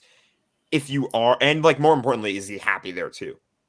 Because it's not just a team thing, it's a team player thing too. He has to be happy with what's going on. He has to buy into what the Jaguars want to be able to do. The Jaguars have to kind of convince him that their plan is working for a rebuild based on where they are in the next 4 years. So depending on all that, if the Jaguars are in a good spot and if he's happy there, I think he stays. Otherwise, I mean, it's up in the air. Okay. I'm going to take this in a very literal direction. What are the odds that the Jacksonville Jaguar franchise is no longer in Jacksonville in, say, 2025? That's very literal, Splash. Yeah, very literal. So, if he's they relocate to London. Yeah, London Knights or something. how likely do you think that is? I think it's likely. I can't see Lawrence busting. Let me rephrase. I can't see him busting to a degree that a Jamarcus Russell or a Ryan. I think if Lawrence busts, it would be closer to actually. In all honesty, if Trevor Lawrence plays like Matt Stafford for 10 years, it's probably a disappointment. Maybe not a bust, but, a generational all-time. Like, heck, you could probably argue Andrew Luck's a bust. So if Trevor Lawrence plays like an Andrew Luck or plays like a Matt Stafford, both awesome quarterbacks, then, yeah, but he's going to still have a job. You're not going to – I think that's like worst-case scenario is that he's, the 12th best quarterback in football for 7 years. Yeah. I think it's due just to the team, though, because I think to what Jack's saying, if they can, and this is like an Urban Meyer kind of thing, because I've known from when I've seen him from Trevor Lawrence, they keep saying this man is a guy that will easily just drop the game of football and call it quits. Like he has no like he's that one in a lifetime generational quarterback. He's that guy that you want. He's the Luck, Stafford, those guys you want to take. But if the team's not winning, he's not winning, the morale might not be there. It could be like hey, you know what? He doesn't want to play for them anymore, and he'd rather retire than anything else. But because I've seen reports and I've seen articles when they first got drafted, they're saying he doesn't need football. Football basically needs him. Like the Jags need him, and I think he's going to ball out. I think he's going to do good. I think they're stacking that offense to be friendly for him. I just think that defense will be the reason they're not as good. And in 4 years, I think he resigns for 4 years because they've had Gardner Minshew for now, going on his third year? Yeah, this is year 3. Yeah, so if you can keep Gardner Minshew on what did he even do the last year outside of 2 years ago? Almost Ruben the Tank, pretty much. Exactly, yeah. So, it's you got to look there and go, if we can keep him for 2-3 years and we've got a once-in-a-lifetime quarterback that will not go back to Jacksonville again, like you'll find another good quarterback, but not to go to Jacksonville and to be the guy that they want him to be, like the LeBron hype that they got. It's like this is the man, and you can't make it produce with Trevor Lawrence, and you guys just got to implode, go to London, go somewhere else because it's not working. Yeah. The only real issue I see with the whole London relocation is that when you players are going to have to be willing to move there for a good chunk of their lives. They're going to be spending a lot of time outside the country. And that's their own problem too, to deal with that. Yeah. Yeah. And especially in a time like this too, that's its own, you're opening a whole can of worms too. Not even just playing an international game there or two is, it's a challenge, but it's still fine. It's still feasible, but to have a team there, it's it creates its own whole can of worms. Yeah, I watched a fascinating video about the logistics of playing in London, and that's just for one game or a couple games this season. Was it the Rams one? No, it wasn't the Rams. It was made by a third party. Oh, NFL Films made a Rams one, but I pretty much got the same feeling from it. So, all the logistics they have to send stuff on a boat there a year in advance for one game. Yeah, so I don't know. I would love to see it. The geography nerd in me would love to see an expanded sports expand into other countries. So Canadian NFL teams, Mexican NFL teams, European NFL teams, East Asian NFL teams. That would be cool if you had a global league. That'd be awesome. But logistically, it's just impossible. At this point, it's impossible. Even Toronto is hard. For the Raptors, to some degree, I guess. The Blue Jays went almost 2 years without playing a home game because of the whole pandemic. And then you have the Raptors who haven't played at home in a year almost now. We're talking just normal circumstances. It's hard enough, but then you throw a pandemic on top of the whole thing, and it's just impossible, basically. Mess. For sure. All right. Antifa Alec, friend of the show. Darnell Mooney will have 1,000 yards at field starts. He is going to starts. Yes, he's the man, and I can't get enough of him. This is a bell pepper take. I actually don't. I like Mooney, but I don't know if he's 1,000 yard. Okay, so I think he does it this year. This is assuming obviously. Justin Fields starts week 1. Start by week 1. So, but even then, I think it. They released Anthony Miller. I'm going to put it this way, and I mean this is kind of really Houston, right? Yeah, Anthony. They traded Anthony Miller for Darnell Mooney because Darnell Mooney was supposed to be, or is going to be what Anthony Miller was supposed to be with Allen Robinson because Anthony Miller was supposed to be that 1,000-yard guy, that number 2, and it just never clicked. And I think Darnell Mooney is like the second coming of what they wanted it to happen. The thing is with Darnell Mooney too, like if he I feel like has this secret talent to be like an elite wide receiver, kind of. I mean, it's elite might be a little too far. Elite, it's like what Splash said. You can be a great receiver 1. I think he will be a great receiver 2, never a receiver 1. That's fair. And only I think that's absolutely fair. If the Chicago Bears are smart, and if they are not smart because they've done this before, how are you going to trust Mitchell Trubisky to give all that draft capital and have him start, but then not start Justin Fields when you have a statistically better defense and a better offense, a smarter offense this year? So if Justin Fields takes week 1 and Nagy's smart, I see Allen Robinson, I see Montgomery, and I see Mooney all having 1,000 yards, either all-purpose or just straight up in their respective position. Okay. Allen Robinson throws a wrench into this. There are very few teams that get like 2 1,000-yard guys. Like the Chiefs are an outlier here. There are several teams. Cup missed week 17 and didn't get to 1,000 yards there, Jack. Did he not? Well, not last year, but they've had like 990 something. So they've had like 1,000-yard receiver. They've both had, I think, 1,000 the same year. I think once. At least once. It's tough to do that. And if Fields starts, I think Chicago is saying we're going to run the ball a lot. So if you take Arizona, use Arizona as an example. Is Christian Kirk going to get to 1,000 yards this year? Probably not. Rondale Moore, probably not. Larry Fitzgerald, probably not. AJ Green, definitely not. But DeAndre Hopkins is. So if you're going to run the ball a lot and you have such a weapon at quarterback, there is a cap on how many receiving yards the number 2 guy can have. And in Baltimore is the example of the wide receiver 1 or weapon 1. Mark Andrews has a cap on their production. In most offenses, the wide receiver 3 is that cap. In a primarily rushing offense, which is what I would project the Bears to do if Fields is the starter, that they're going to run the ball a lot more than you might imagine.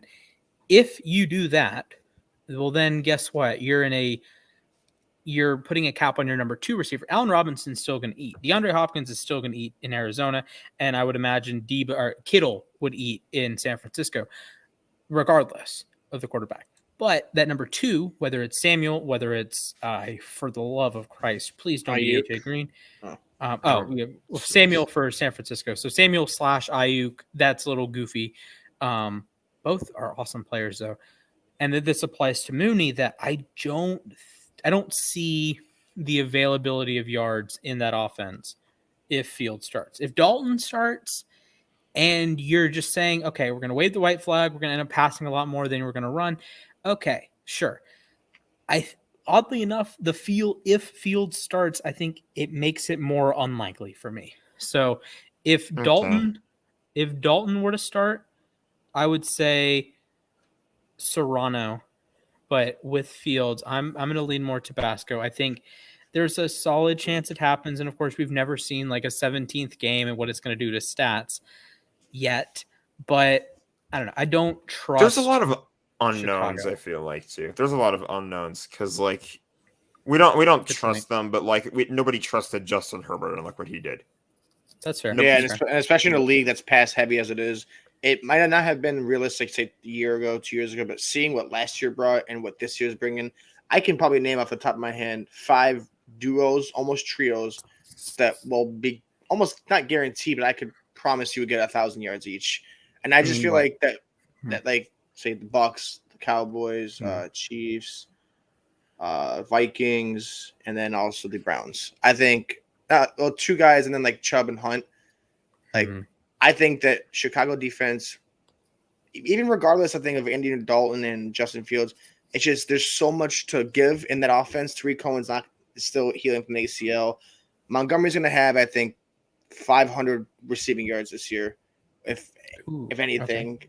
I just think because there's not that many receivers outside of Cole Kmet. There's Allen Robinson, Darnell Mooney, and there's David Montgomery. Those are the guys who are going to eat regardless of who's on the field. Unless they suck and they fall off a cliff, don't show up to game day, those guys are going to be the ones you want to only see numbers with, because I don't really know who else is outside those guys that are going to catch balls. I don't really see another guy like that. So, okay. I can see it. Mooney's a really good player, but it's hard to project a wide receiver too that's never done it to say, yep, he's going to get 1,000 yards. So I guess that's why it's a hot take, and that's why we're talking about it. There you go. And we've seen him burn Jalen Ramsey. I'm just going to get it out of the way right now. Oh, you just mentioned it. I was about to say nobody brought it up.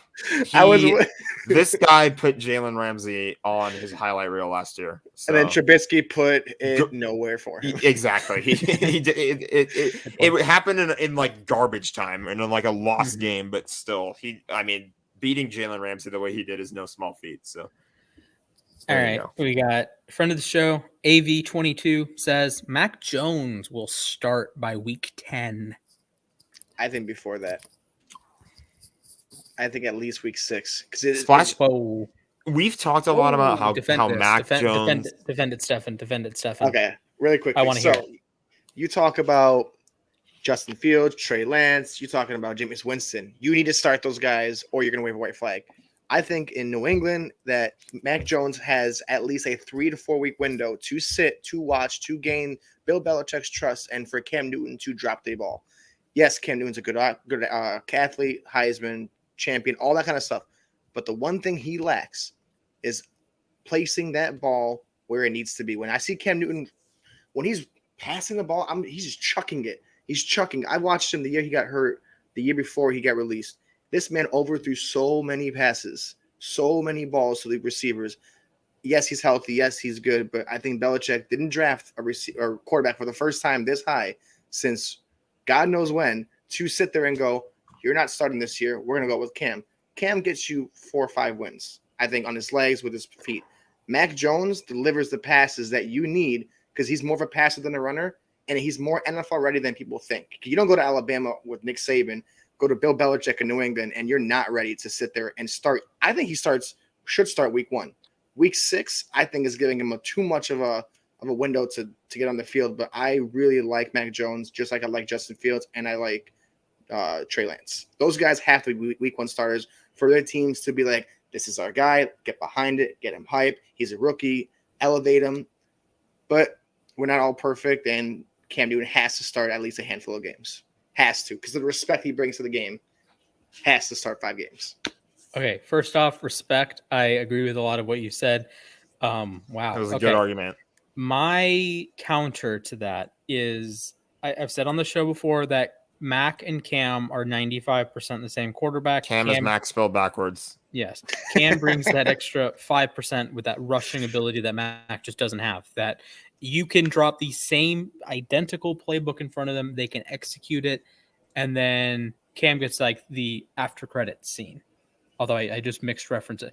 Say you're watching a movie, right? Cam is the director, or Cam comes with the director's cut. Mac Jones, just you get the disc. There's no director's cut. There's no box art. It's just the disc. Cam, you get the disc and you get the box art. That looks nice on your wall. So you get that. I think you have the same baseline play as passers. Now, that means Mac Jones is pretty pro ready. I'm comparing him to a guy that's been in the league 10 years, and I think had I don't want to say underrated, but an overhated season last year. Well, he only threw 8 passing touchdowns. He had like 12 rushing touchdowns. Are you kidding me? He had the equivalent to a 20 and like. It was like 20 and 11, right? Like, yeah, TD ratio. Like, and that's not good. My counter to that is like, I'm not saying that that's a bad thing, but it made the Patriots offense last year really predictable. Like when they played against the Rams on Thursday night, I was like, as soon as they got to the red zone, I could tell they were just going to run it with Cam like every play. Well, that's how they lost in Seattle, because they were so predictable. They got flipped upside down. Yeah. For once. Okay. So as you guys know, I'm a Ravens fan, so I have a unique perspective on the whole unique offense thing. Look at the history of any sport, whether it's basketball, whether it's soccer, whether it's hockey, whatever sport, baseball, you have guys that do the same thing repeatedly and it works. The definition of insanity is repeating something and expecting different results. Jacob deGrom is going to pump 100-mile-per-hour fastballs, and every time it's going to work. Maybe not every time. Most of the time it's going to work. Kareem made a career out of skyhooks, offensive career out of skyhooks, right? MJ, his later days, mid-range jumper. Didn't matter what the defense did, mid-range jumper. Thierry Henry is going to open his hips. He's going to fire it inside of his right boot every time. And when you have a quote-unquote predictable offense, that doesn't mean you can stop it. You're not, just because Jacob deGrom's going to throw a 100-mile-per-hour fastball doesn't mean you can hit it. Just because he's going to throw a 92-mile-per-hour slider doesn't mean you can hit it. And just because Kareem's going to hit that skyhook, there's only one guy in the history of the league I trust to block that, and that's Kevin Durant before pre-Achilles injury. Like, guys at this high of a professional level do things you're not expecting. This is why Baltimore in Lamar Jackson starts in the last 3 years, 30.1 points per game. That leads the NFL. The last 2 years, Baltimore scored 999 points. That's the most in the NFL. This is the most run-heavy team in the NFL, that it's as predictable of an offense as you can get. It's a run play. Most of the time, you're correct. And it works. They ran for 3,296 yards in 2019, 5.53 yards a carry. Guess what they did last year? 5.53 yards per carry. The idea of a predictable offense being bad only applies when it's a low caliber offense. Imagine if, Andy Reid was working with Andy Dalton, right? And you said, okay, we're going to throw the ball 50 times a game. There's no threat in that. But, hey, Patrick Mahomes is going to throw the ball 50 times a game, and we have to defend Tyreek Hill. We have to defend Travis Kelce. That's when you back off. The Chiefs run a fairly predictable offense. Mahomes is going to do a lot of stuff deep.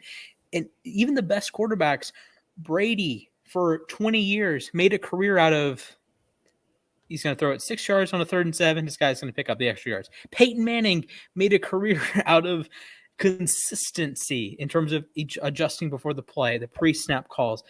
So to me, the idea of being predictable is at a certain point overrated, because you look, the Patriots won 6 Super Bowls with a fairly predictable offense. You knew what you're going to get most of the time. Julian Edelman, Wes Welker, there's a reason there's the white slot receiver, like Patriots thing, because it worked for them. It didn't matter that every 3rd and 8, Edelman was going to be open. Like, you weren't fooling anyone. You're not fooling it. Baltimore's not fooling anyone when it's a 4th and 2 quarterback draw. The Titans aren't fooling anyone with a Derrick Henry halfback dive up the middle. All of those plays work, So to say that Cam runs a predictable offense and that's bad for New England, I think that's a bit misleading, because it works. They did end up going 7-9, and I would imagine if Cam had played against Kansas City, it's 8-8. And you have the residual effects of COVID and his first year in the new system and yada, yada, yada, yada. Cam's going to be better this season, and people give him a lot of crap because he had 8 passing touchdowns, and that's misleading in his own right. And it's if you score a touchdown, that's points. Like a rushing touchdown, if you're a quarterback and you score a rushing touchdown, that's not like fewer points. Like it's different. Yeah, like say I crop on Ben Roethlisberger for Super Bowl 40. He had a 22.6 passer rating, worst ever by a winning quarterback in the Super Bowl. But that totally excludes the rushing touchdown. If he had a 1-yard passing touchdown, he doesn't have a 22.6 passer rating. It's in the 50s. I think I calculated out it's in the 50s, which is okay, bad, but I mean, whatever, it happens. So the I don't know. I think Cam is getting too much hate coming into the season, and I think he gives the offense a higher floor. You can argue back and forth on ceiling. I don't love Max like deep ball. He's accurate, but I would say he's NFL accurate. I think he's not Fields, but I think he can be a competent signal caller. Like I watched a quarterback tier breakdown, and it's like, yeah, could be a competent starter. I agree. I think Mac Jones is probably a top 32 quarterback. He's better than guys that will start week 1. I may or may not be Cam, but I think Cam gives you a high enough floor that, Damian Harris, He's going to have an awesome year. It's back to Baltimore, San Francisco, Chicago, Arizona, that when you have a mobile quarterback, you have a higher floor than if you didn't have a mobile quarterback. And I know all of those guys I mentioned have shortcomings as a passer to some degree, but you can kind of look past them when you bring something else to the table. Like Giannis doesn't have a jump shot. Okay, it doesn't matter when he can drop 40 and 15 inside the paint. Yeah, and be defensive player of the year caliber every year. Like, it doesn't matter. It didn't matter that LeBron can't hit a three sometimes. It doesn't matter that MJ shot 32% from three for his career. Who cares? He can score 40 points per game shooting 16-foot jumpers. So that's my thing. I think everything you said about Mac is correct. I just think Cam should be held in a little bit higher regard. So there's that. And that's why I gave him the 6 games, though, just because of the respect of Cam. But also, I just think in the long run, why you pick a quarterback in the first round. That's fair. That's fair. Can we look at this Pepper X hot take? Yeah, we're gonna kind of speed through these because we are kind of dragging a bit. Yeah, we are. This is a comment we just got. Stafford has more passing yards than Mahomes with 1 less passing TD. Wait, where did you? Oh, is that in the chat? That's in the chat. It's a live hot take right now. Okay. I see it. I personally see that Rams. I think that Rams offense, even without Cam Akers, is going to be offensively explosive. There's a chance it could be pass heavy because Cam Akers is hurt. I was thinking run heavy offense, and it really all the signs were pointing to it. Like they were looking to try to build up the offense a little bit. They were looking to try to build up the line, the protection, and then Cam Akers is getting set for a huge year too, and then suddenly he hits his Achilles and he's out for the year. Not gonna hate on Darrell Henderson. I love Darrell Henderson as a second back. I think if he has to carry the load, I can. I'm happy with the direction he's going in because now he has his chance to prove that he can all the flashes he was showing weren't just flashes. Like he can take that and turn that into being a really strong RB1. This is his chance to do it pretty much. The thing is, I trust Cam Akers a little bit more than I trust Darrell Henderson. With Akers out and with all the talent, all the building the Rams did at wide receiver as well, I kind of feel like this is going to be a pass-heavy offense now. I even thought with Cam Akers, I had Cam Akers with 1,000 rushing yards and at least 600 receiving yards. And it's just sad because I think it takes him down a little bit, but it helps Cooper Kupp and it helps Robert Woods get maybe 100 yards, maybe 200 yards total now that he's out. Because Darrell Henderson's not gonna, receive the ball. He's a good running back. He's a high runner. He was always good. I just think that the Mahomes Stafford thing, I think Stafford's going to get more credit and a little bit better statistically, just a little bit. I guess, I would say this is maybe not Pepper X, but it's a solid hot take. I just don't see the passing yards upside with Stafford. I do think the Rams are going to run the ball. Listen, it's hard to throw the ball more than Kansas City does. Like Mahomes, barring injury, with the injury caveat, barring injury, Mahomes is going to have 4,500 to 5,000 yards every single season. If he plays 16 or 17 games, depending on if they're too good and they win the division by week 12 and they sit Mahomes week 18, he's going to have, these ridiculously high passing yards and passing touchdowns. Now, passing touchdowns, I think that's where Stafford can come in and say, hey, I actually got a shot here. Because passing touchdowns and rushing touchdowns can fluctuate. And like I said with Cam, the difference between 8 passing touchdowns, 12 rushing touchdowns, 20 total touchdowns, and then 18 passing and 2 rushing, that's just play calling difference.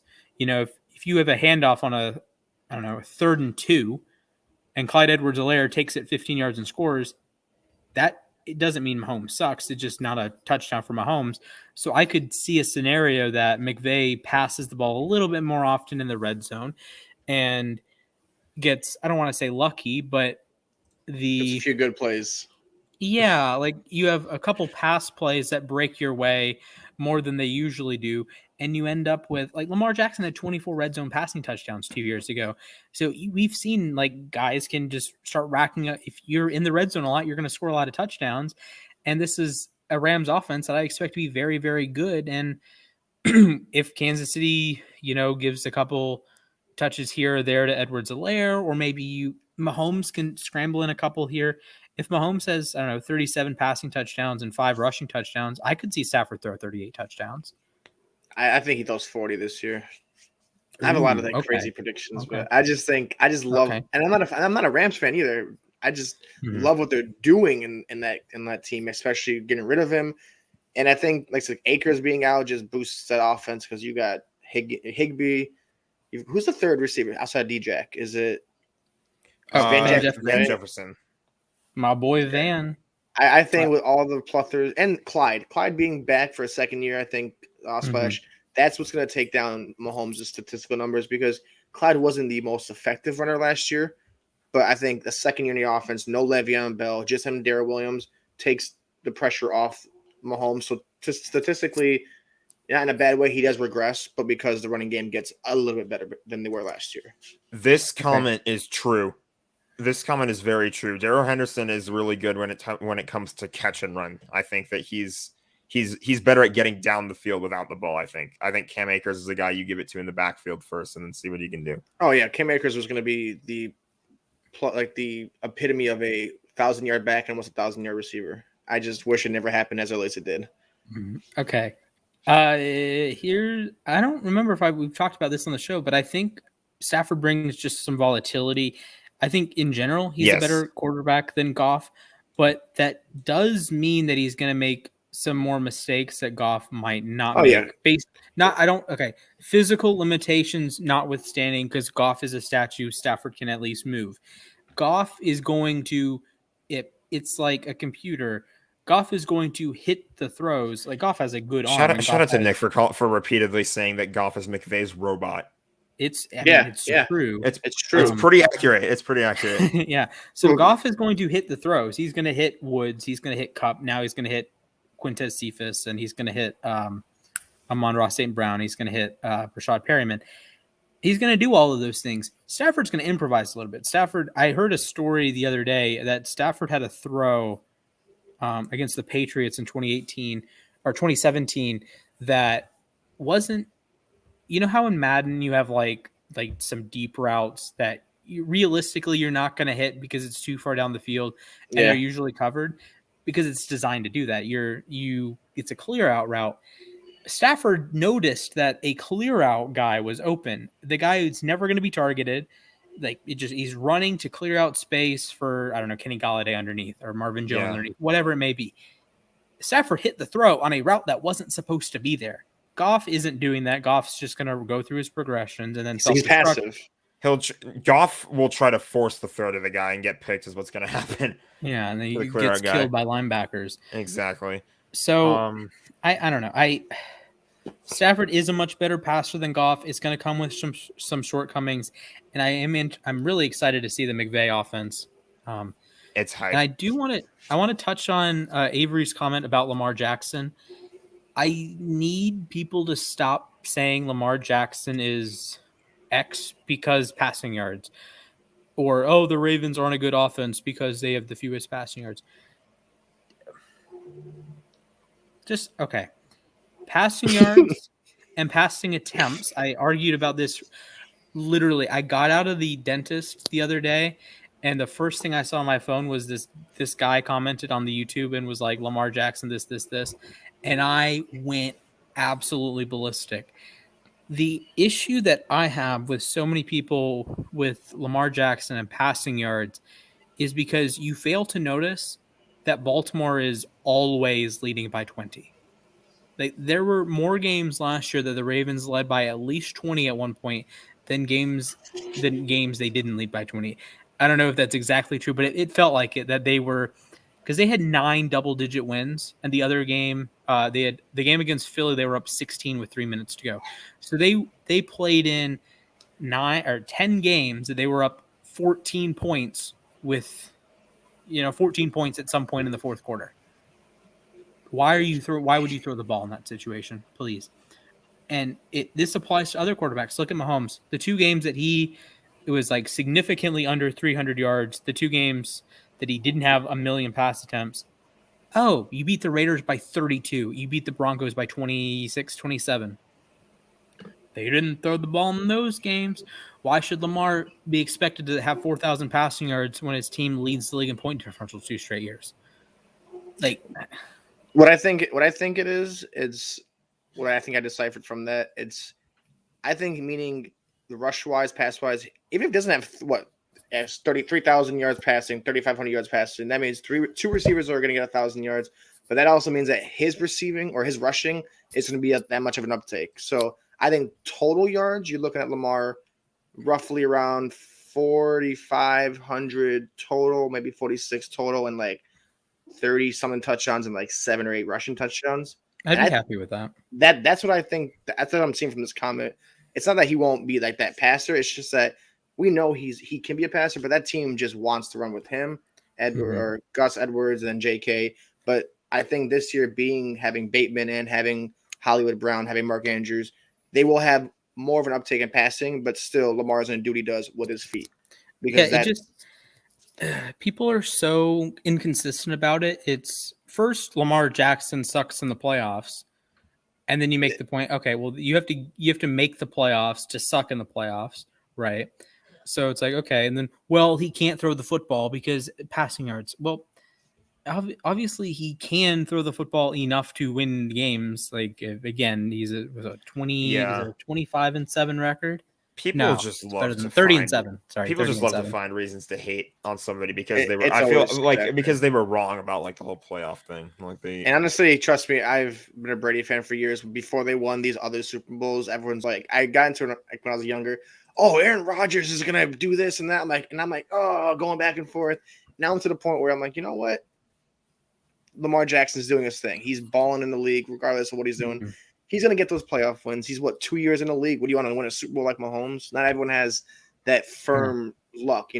I think Lamar will win 2 Super Bowls before he leaves Baltimore. And I think he spends his entire career in Baltimore because he will run the ball, but he's smart enough to know to pass the ball and to be smarter with the ball rather than just run himself to the ground like, say, I hate to keep bringing up RG3.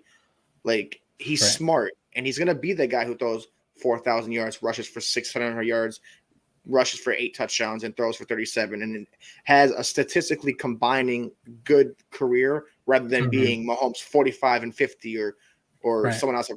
So they can hate, but there's nothing's gonna stick anymore soon. All right, I want to get your thoughts on something that just came to mind.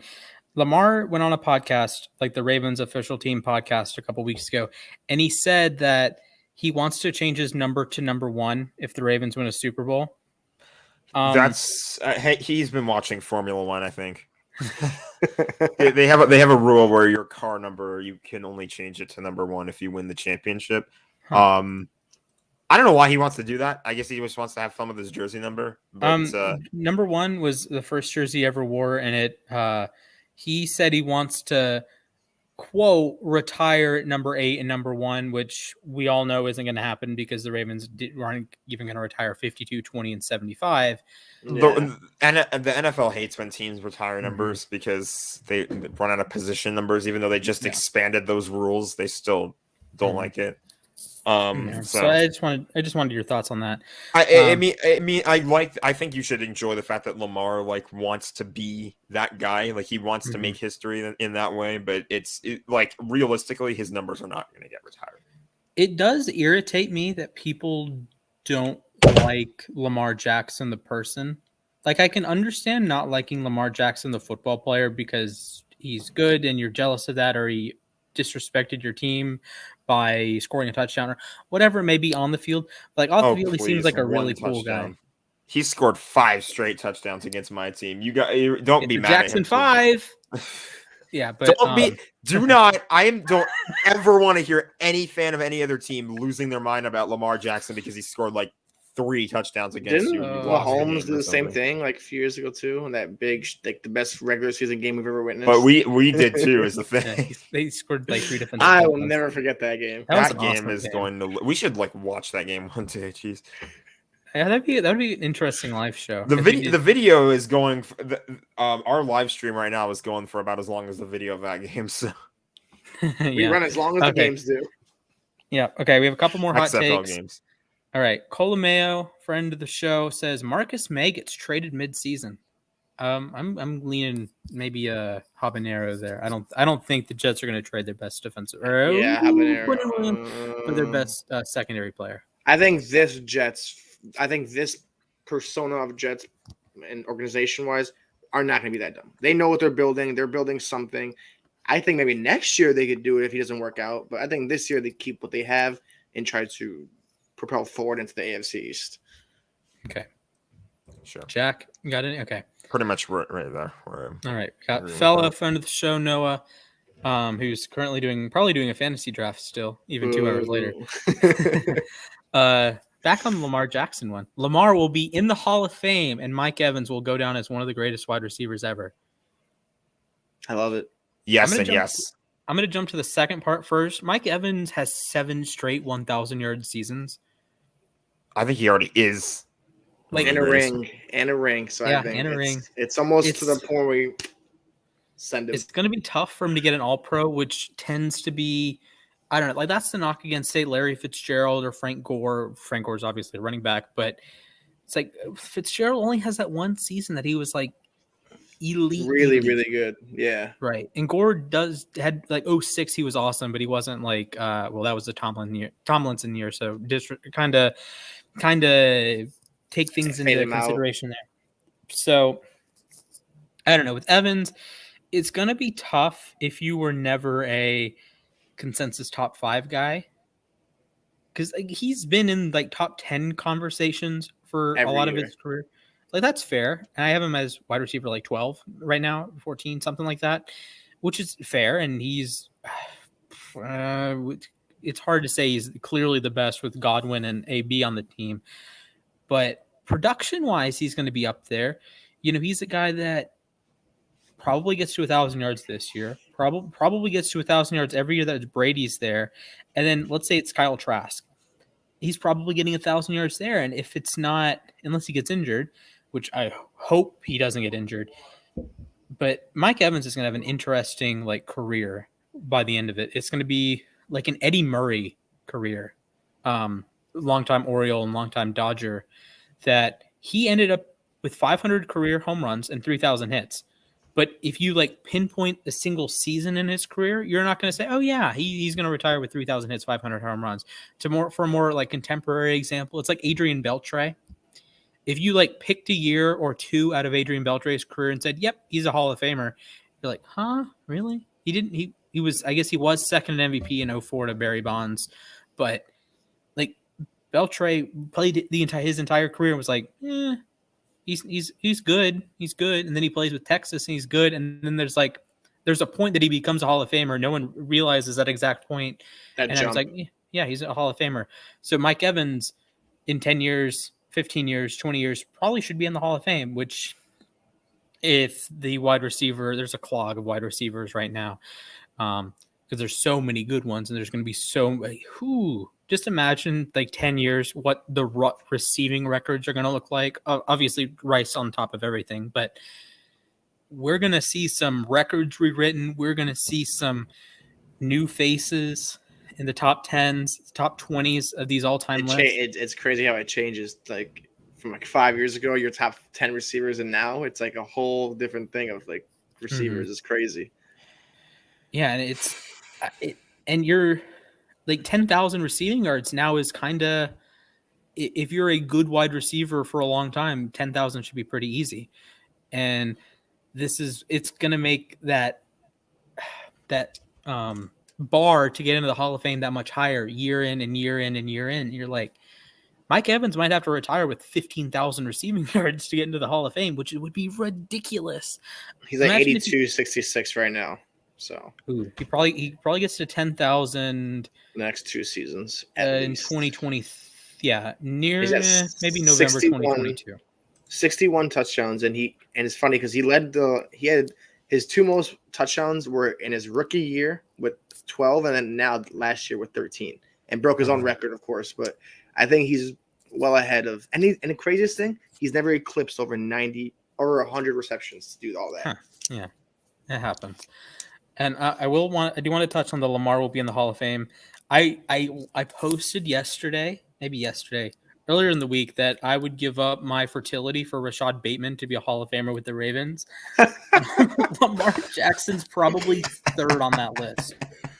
Like, if it's Bateman, Dansby Swanson, and then Lamar Jackson, then probably Hollywood 4, and then Dobbins and Marley. Because at a certain point, I have to judge, like, Lamar could actually be could end up as a Hall of Fame quarterback, and I don't have to harm myself, right? I think he will, regardless what happens. No Super Bowl, I think he ends up there regardless.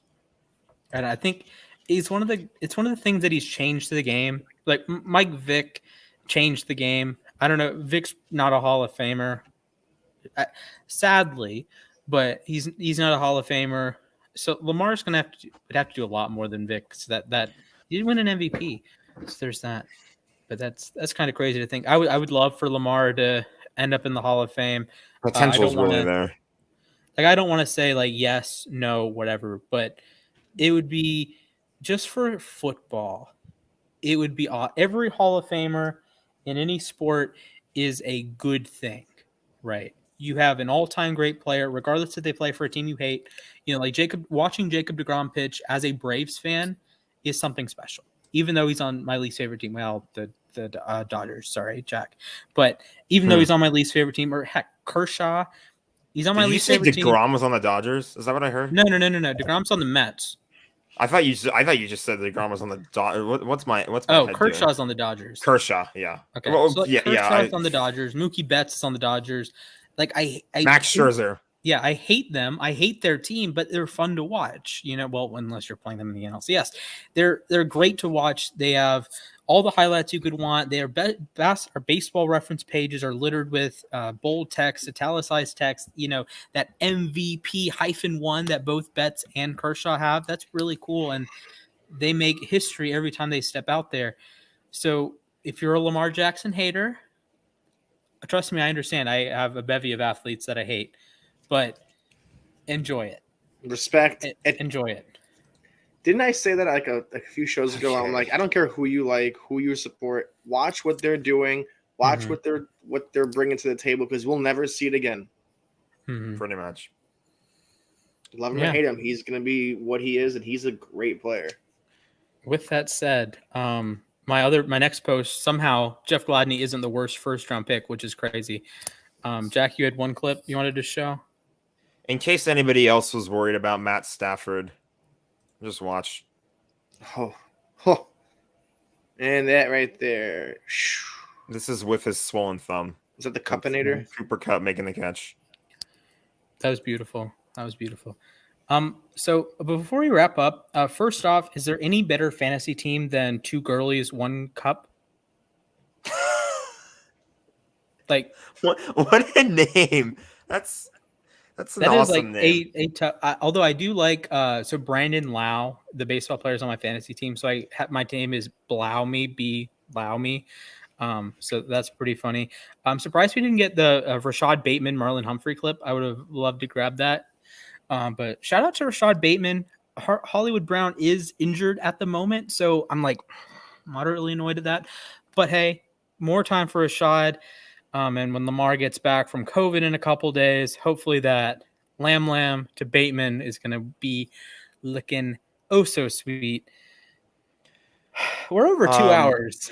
Yeah, we gotta wrap it up. So anything else you guys want to touch on? Happy birthday to Tom Brady. He's 44 Happy and birthday he's still to going. Zach Wilson. Crazy. Him too. Oh, real quick fun fact. Zach Wilson being 22, Tom Brady is double his age literally today. 44 years old into a 22-year-old man. That is insane. Yeah, that's a 44-year-old quarterback and a 22-year-old quarterback in the same league. It's just what are the odds on that one? Also, quick shout out, Miguel Cabrera, homer number 498.